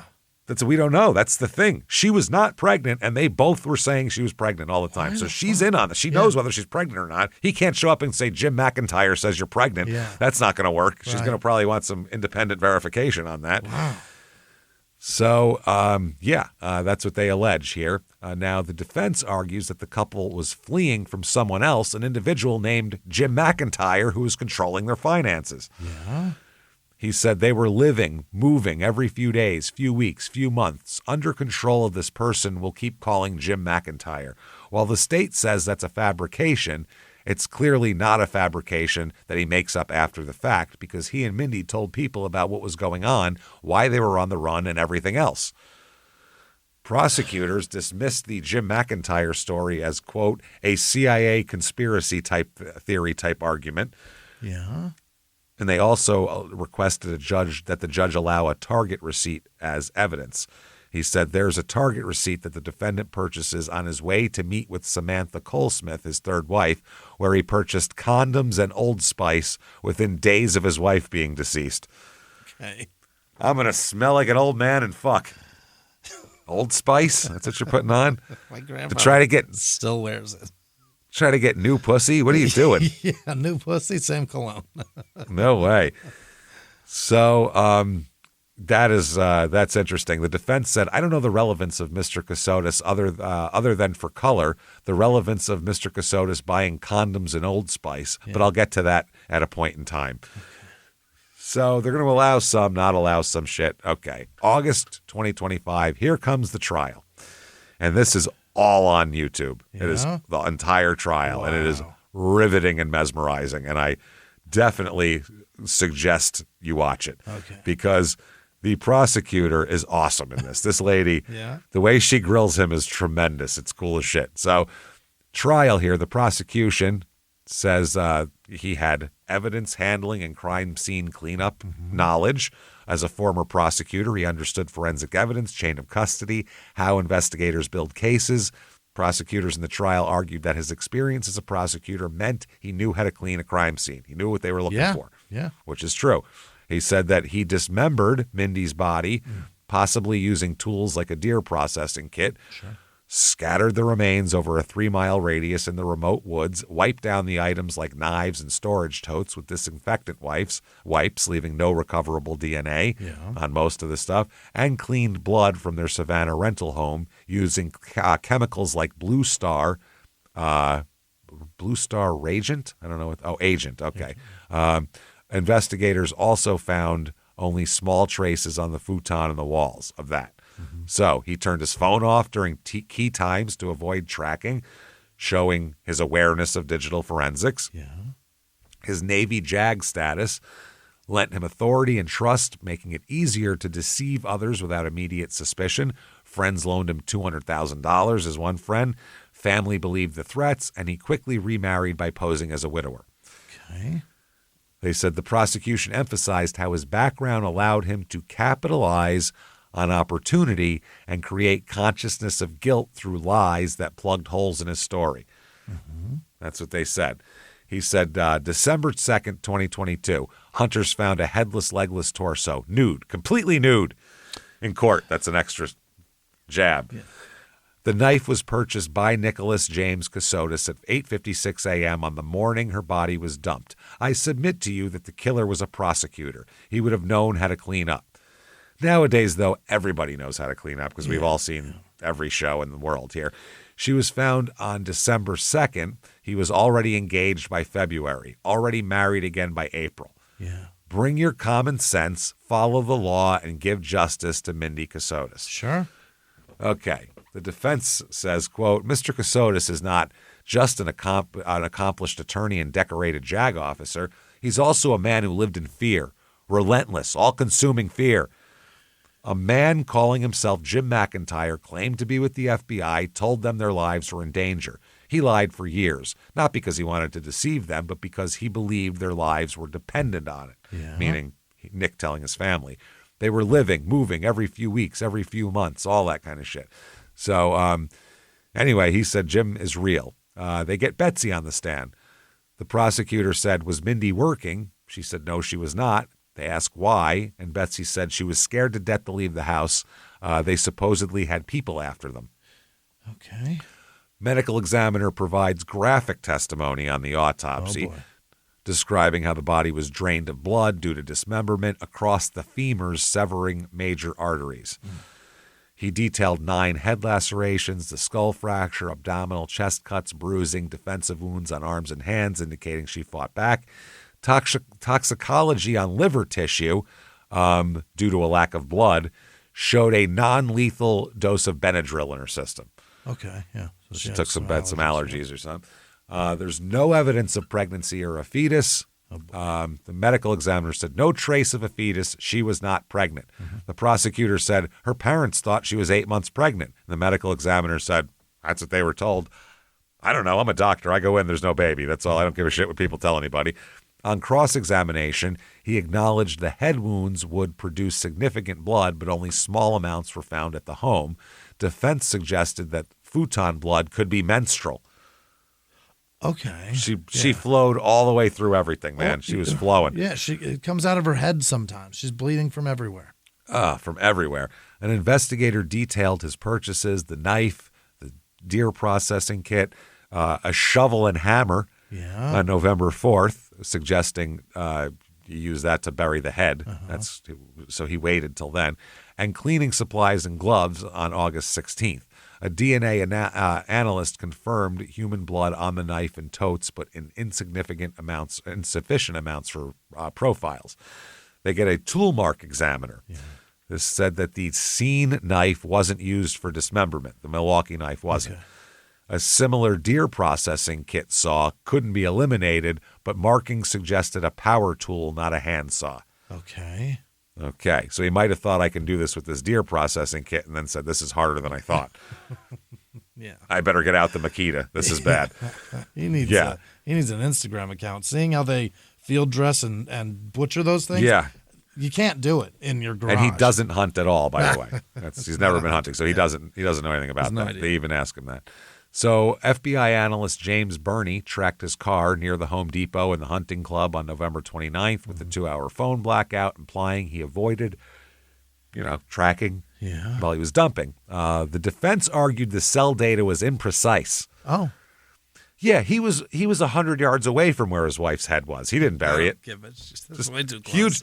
Huge coincidence that he happened to be just hanging out in the middle of nowhere. Somebody where his wife's clearly head was buried. Followed him and then saw where he stopped and threw body parts there. The Airbnb owner testified noticing a missing den rug after the family moved out that had been replaced by a similar, cheaper one, implying a cleanup. Then this dipshit testifies. And awesome. Oh, boy. Yeah. He has to testify. Got no choice. Because it looks terrible. Yeah. And he's got to be convincing in this bullshit story of his. So he took the stand. He swore it was Jim McIntyre orchestrating everything. He said that the meeting was in late 2017. FBI agent comes to our door, oversees hackers, blah, blah, blah. Right. He managed everything. He said, I had $32 million from software work. I kept it in a trust for safety. I saw documents, everything, bank statements, everything looked real. Jim said Wayne wasn't my biological father. He had DNA tests, said Wayne was behind the threats, that he wanted me back but would kill Mindy. Mindy told me she was pregnant. I believed her. We'd lost a baby in 2021. This was our miracle. He said that on December 1st, the man at the birthing center said she died suddenly, stroke maybe. I begged to see her. He said she was already being autopsied.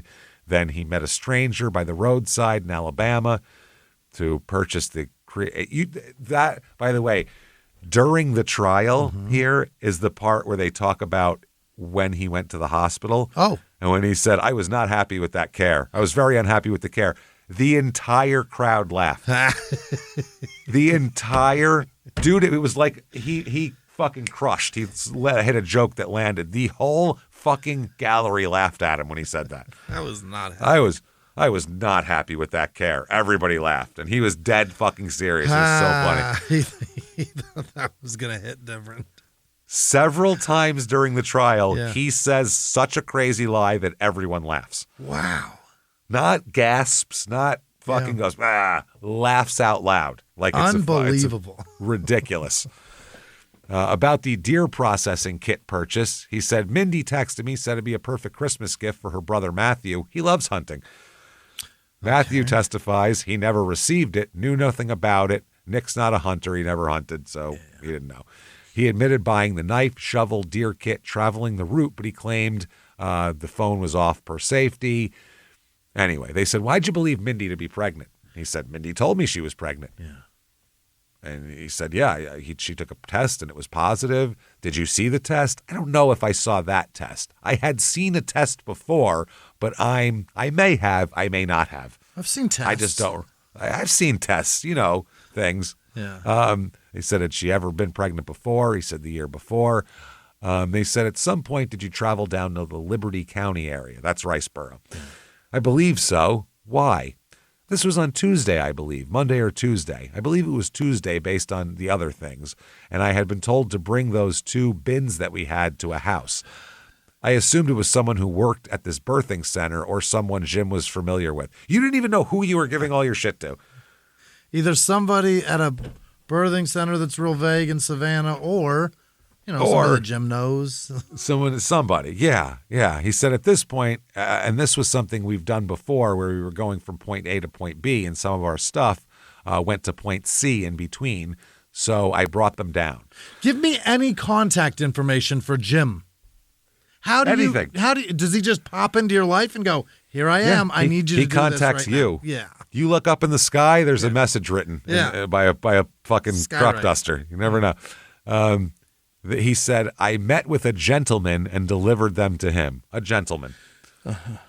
What vehicle were you driving? My Ford Explorer. It was a 2022 Forest Green. Mm-hmm. He said, what man did you meet with? I don't know his name. Right. I was just directed to go to him and to deliver this. To deliver what again? 2 totes full of personal items, things we'd need for a couple days that I've been asked, toiletries, some clothes, shoes, some books, things of that nature. Okay. Where'd you deliver them to? Mm-hmm. I'm not exactly sure. The ginger. He has no idea where he's gone. Yeah. Right. He said it was a house, I presume, somewhere in Greater Liberty County area, but I'm not exactly sure. He likes saying somewhere in the greater area. Yeah. He said, how'd you know where to deliver these then? How did you get there? Yeah. And they said, I was given an address of a church, and I was told to use that as a waypoint. Then I was given GPS coordinates from there. A waypoint. Wow. We move like overseas armaments and shit in less secret in than much this. more specific areas. Yeah, this is so secretive for that. He said, I was told to turn off my phone because of concerns it could be tracked. They said, so how did you get to the location without use of your phone?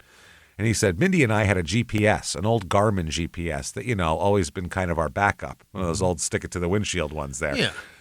They're like a TomTom. He said, if you lose cell coverage or something like that, if you're somewhere, then we can keep that with us actually for a long term. They said, where's the GPS now? He said, I believe it burned up in my car. I believe. Don't have it. It must have exploded along with my check. Oh, well, they said, where's the shovel you purchased November 4th at Home Depot? He said, I believe it was either, I know it was either given to Frank the third, dad, father-in-law, or it was left at the house on East 65th Street. Right. They said, well, we have receipts and photos of you buying a Milwaukee knife. And he said, I did. Why were you buying the knife? One of the screens that I had put in place, the one in the living room with the TV where Frank and Betsy spent most of their time, there was something weird about it. Yeah. So I'm going to go buy something and fix it in an Airbnb that I pay $4,500 a month for. Call somebody, tell them about it. He said it looked like it had been damaged when it was initially installed, but it would hang out quite often. And I was having a very hard time keeping the netting on it and keeping it secured up there. So I was looking for something with that kind of long and thin. I thought I could trim back the netting without causing further damage to this and hopefully get it to sit up there. This was one of Mindy's big things always, like every place we live, even though they're vacation rentals, we should leave it in a better condition than we found it. It's a great rule of thumb for everywhere. It is. I like to fully detail a rental car after I have it. I need it really to just go over it. Sometimes I'll replace the wheels if there's a scratch. Definitely a tire if it's balding. New paint job if there's transmission. Time, if there's time. Anything. Oh man, they said the air filters will be replaced. I promise that. Yeah. They said you're not a hunter. I'm not. No. So they said, why would you buy a deer processing kit at Bass Pro Shop? Just like them. And he talked about the Christmas gift and all that. They said also, where is that set of knives? He said, I believe I left that at the property when I departed. I left some things there that were kind of upsetting to see, some of Mindy's things, some of Mindy's goods, some things that she had picked out. And I believe that Mr. McIntyre was coming to pick them up and store them with the rest of our belongings. He said, where's that Milwaukee knife you purchased? Yeah. He said the Milwaukee knife was either left in my car when it burned. Like, it's so convenient. Everything could be in the car when it burned. Or left in my storage unit in Lancaster, Pennsylvania. They said, okay, why were Mindy's ashes in Alabama? Yes.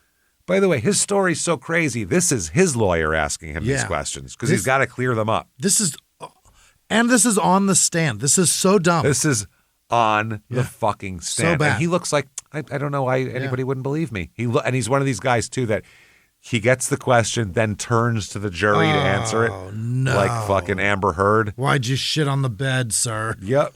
A lot of weird blinky shit, too. A lot of weird blinking he does. He's a weird blinker, this guy. Yeah?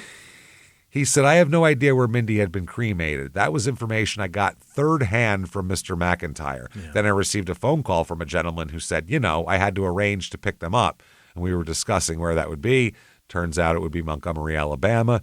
And he said, where did he give you there? He gave me a bag, said it contained Mindy's ashes and contained her engagement and wedding ring.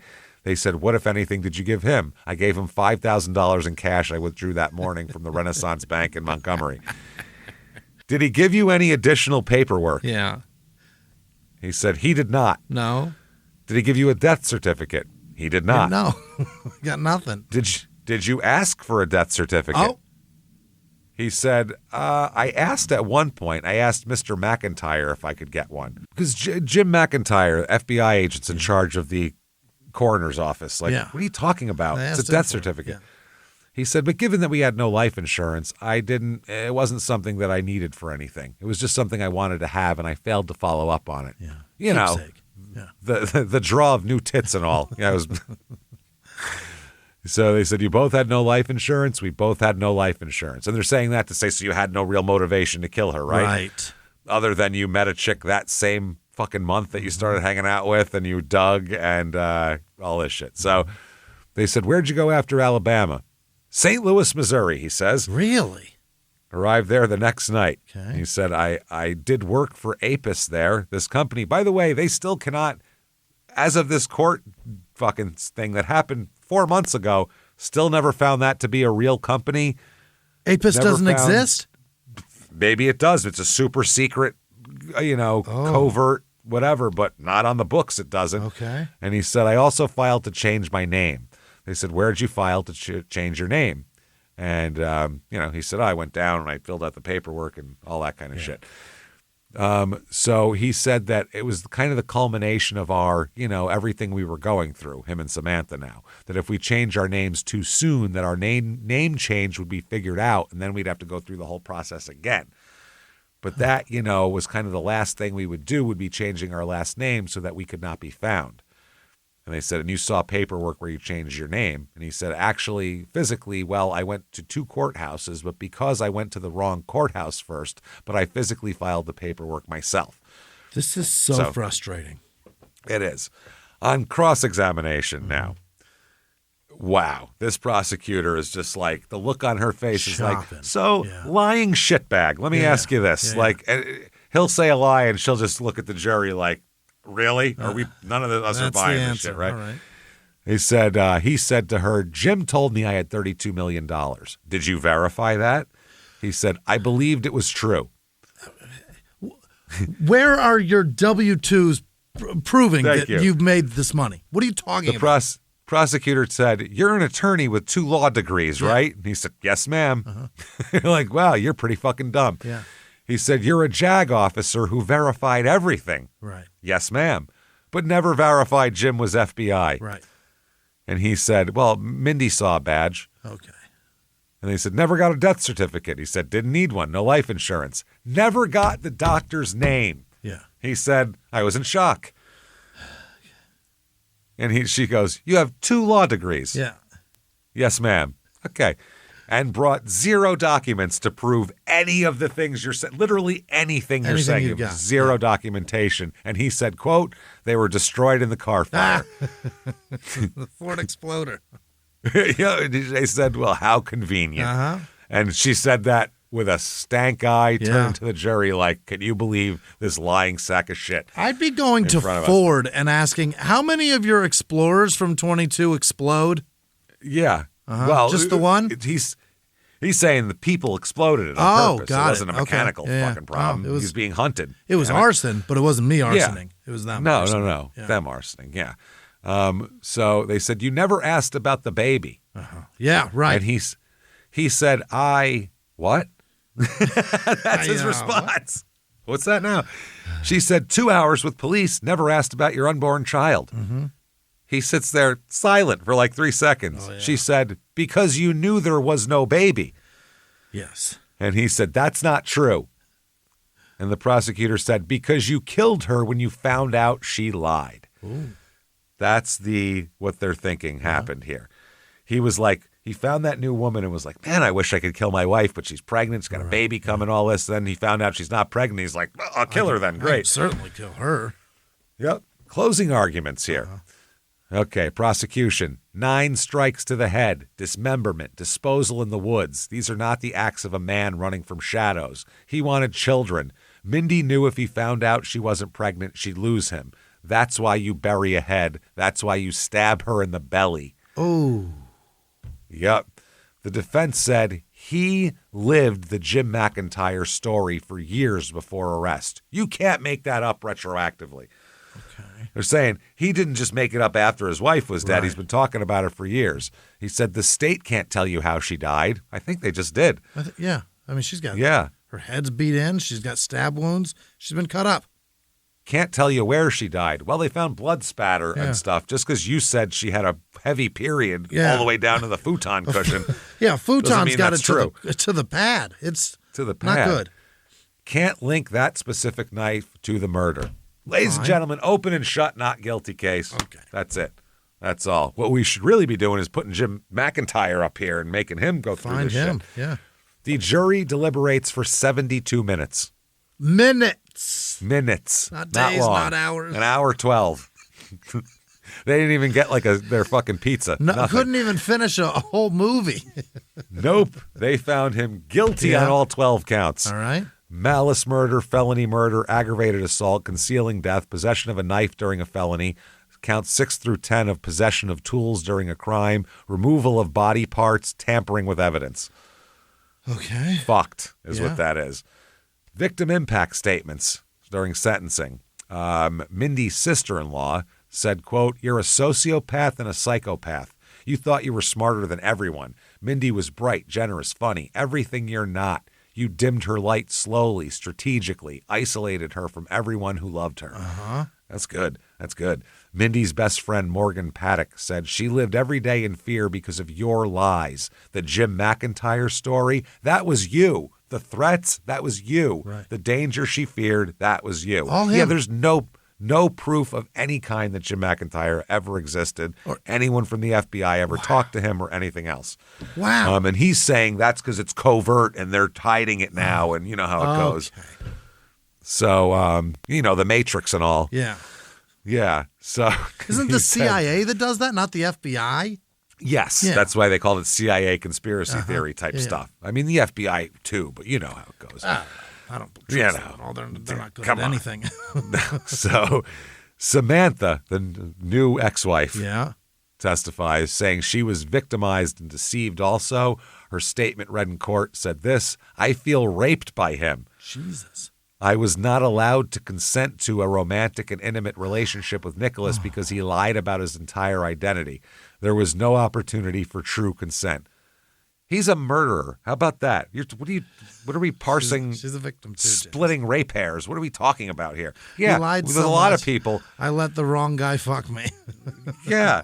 Okay. Let's look at the scale here. Who's been lied to more? And yeah, she got lied to, and it sucks. But unfortunately, that's not what rape is. But okay. No. That's weird. So, I guess you could feel like that, but you can't say that in court. It's not what especially when we're here to talk about a poor woman who's been killed and dismembered. Yeah. Like you are. There would be. You're not a victim. Almost every dude on Tinder would be arrested for rape. For lying their ass off to get laid. About everything. Yeah. No shit. So Nicholas's mom here, she described him as a calm, gentle man, incapable of violence, insisting, quote, the jury got this one wrong. Really? She highlighted the lack of direct evidence and belief in his innocence despite the conviction. She said, they don't know the boy who helped underprivileged children in South America. This isn't possible. We feel incredible sympathy for Mindy's family. Nicholas was not responsible for this. We know him to be a kind and gentle person. Mm-hmm. Now, Nick's dad, who, by the way, in court, they verify is his real fucking father with DNA tests. Yeah. All of that is bullshit, too. This poor guy, they're in court every day sitting there. Wow. Every fucking day sitting there supporting him while they talk about how he's not his real father. He said, I respect the jury's work, but with all due respect, they got this wrong. The person sitting there couldn't take someone's life. The judge disagrees. Judge Charles Rose, old Charlie Rose here, sits him down with a black background and has a little chat. He says that he dismissed the defendant's story about Jim McIntyre, called him a fictional character who does not exist, and stated that the case was supported by a mountain of compelling evidence. Mr. Casotis, you created a web of lies that you got yourself tangled in. You wrote fiction and your life became fiction, but Mindy's death was real. The wound patterns show rage. The dismemberment shows calculation. The burial of just the head shows something else. Yeah. Shame, perhaps, or the inability to look at what you've done. This case reveals a level of depravity that shocks the conscience. You didn't just kill her, you erased her, scattered her, tried to make her disappear. All her hopes and dreams dashed in an instant by the one person who vowed to protect her. You, sir, may fuck off. That's a good one there. Maximum penalty, life in prison without the possibility of parole, plus 25 years consecutively served on that. So once you're dead, another 25. Great. One juror said, the jury foreman said that there was no McIntyre evidence. They never believed that he existed for a second and called the acts unspeakable and said he got everything he deserved. Yeah. So, no, Jim McIntyre did not fucking exist. He made this entire guy up to his entire... Think about that. Yeah, he's a terrible person. Terrible. No witnesses ever saw him. No FBI record. No record located. This would have never happened if he didn't brag about being rich as shit. That's it. That's all he had to do was shut the fuck up. All communication through changing phone numbers controlled millions that never existed. We don't know why Mindy would fake this pregnancy, or if that was something they cooked up together. We don't know, and we'll never know. He may have convinced her to do that, saying we could get out of it. Who knows? Whatever. Just pretend that you're pregnant, and I'll get you pregnant later. I don't know. But she gained a bunch of weight, so maybe she was trying. Maybe they were doing it together. We don't know if they were in it together because he couldn't say that on the stand because that would show that he knew that she wasn't really pregnant, which he already said he didn't. So we don't know. How much did Mindy know? Her family said she believed the whole story and lived in genuine fear. But who knows? She told her friends on Signal she feared for her safety. Who the hell knows? Either way, that is Riceboro, Georgia. And one of the craziest, I'm telling you, that trial is riveting. I mean, the pregnancy is what I'm most concerned with. Oh, it's insane. I need to know why and how. But he is a bad guy. Dangerous. He just makes dangerous, and now he's in prison forever. Yeah. If you like that story, get on whatever app you're on. Give us 5 stars. Wow. It helps the show immensely. I have no idea why, but it does. So do that. Definitely head over to shutupandgivememurder.com. Get your tickets for live shows. One coming up that you can get tickets for this Saturday if you're listening this week. It is October the 18th in Seattle at the Moore. Few tickets left for it. They issued a low ticket warning, so let's get in there and get those last few and sell it out. It's a beautiful venue. We can't wait. Get your tickets also if you can't make a live show, or even if you can and you want to see another one, a different one. We are going to have the Halloween virtual live show. It is Thursday, October 30th. It's available for 2 weeks after that as well, so you can purchase it anytime in there. You can purchase it on the night of, watch it 100 times if you want, wait a week to watch it, do whatever you want with it, and that can be accessed by anybody on the planet Earth with internet. Do that and watch us just like a regular live show, except we're wearing costumes and you're in your living room, so it's pretty damn cool. Check that out, shutupandgivememurder.com. Get your merchandise while you're there. Follow us on social media at Small Town Murder on Instagram, Small Town Pod on Facebook. Get yourself Patreon. Oh, yes.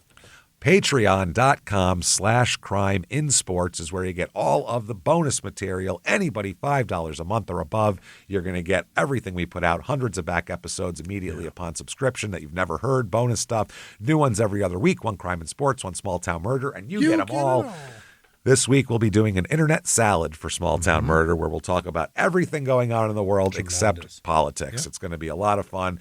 And then you also get a shout out at the end of the show, and you get all 3 of the shows, Small Town Murder and Express too.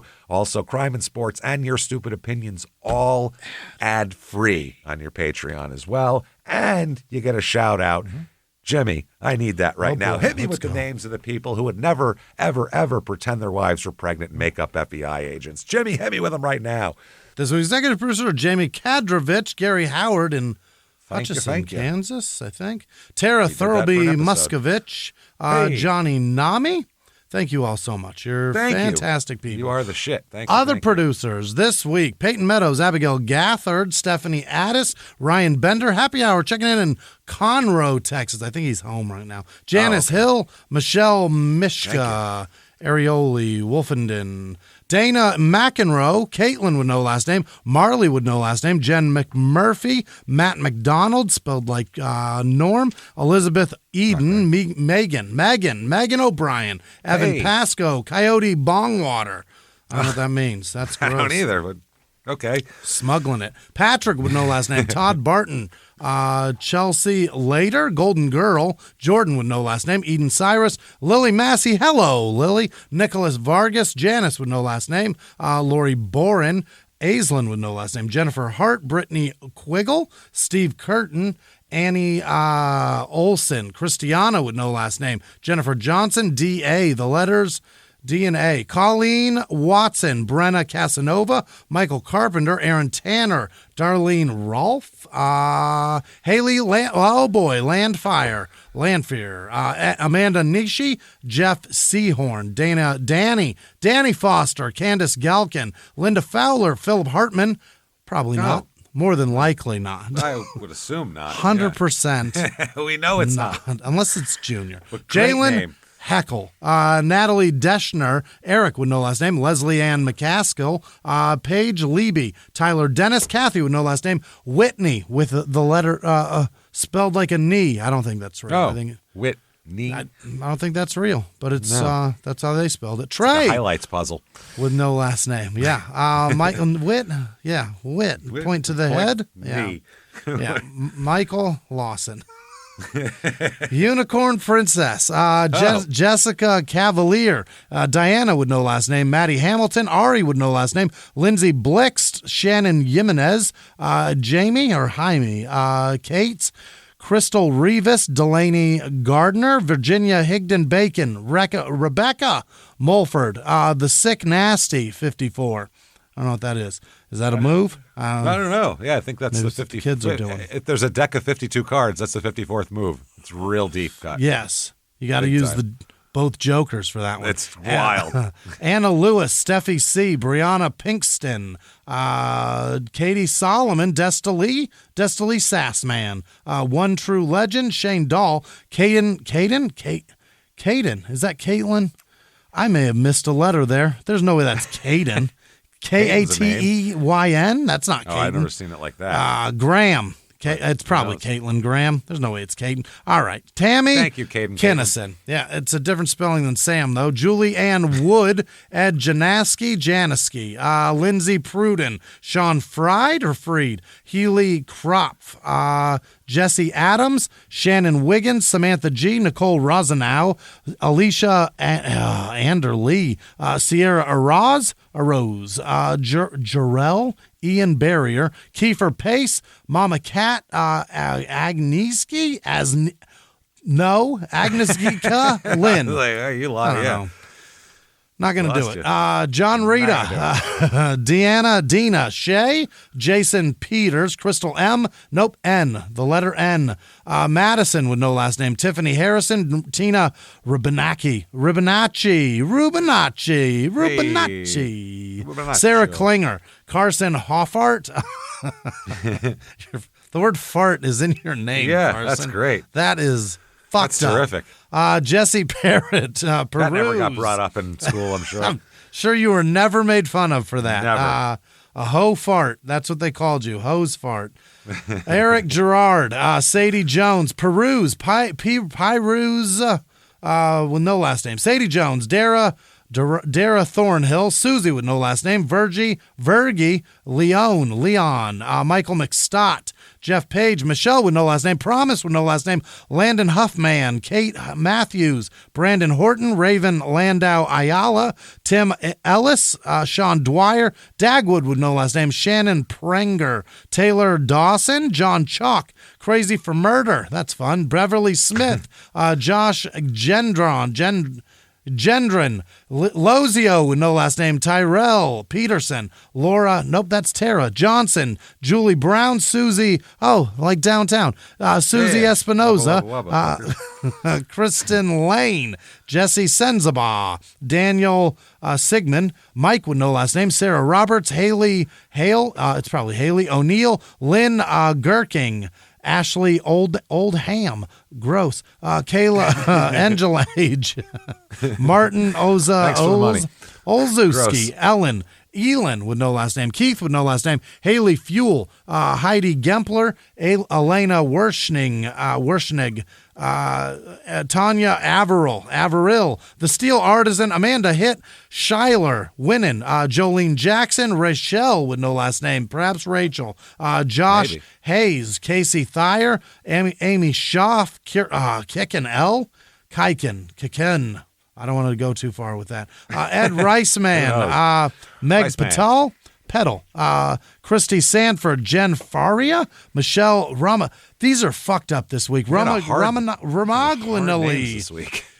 Kathy Grope, possibly Grop, Julie Mack McCormick, Jasmine Lamy, Chloe Ali Sarnak, Steve Warfel, Freya with no last name, Leslie Fry, Christine Anderson, Gabrielle Stevens, Jarrett Logan, Liz with no last name, Renee Martinez, Amanda Mary, and all of our patrons. Love you so much. Thank you. Thank you so much, everybody. You fantastic sons of bitches. We appreciate the shit out of you. We appreciate everything that you do for us all the time. Thank you for just everything. Yeah. We really, really do appreciate you. You want to follow us on social media. It is You can do that easily. ShutUpAndGiveMeMurder.com has a drop-down menu. Keep doing that and keep coming back and seeing us. And until next week, everybody, it's been our pleasure. Bye.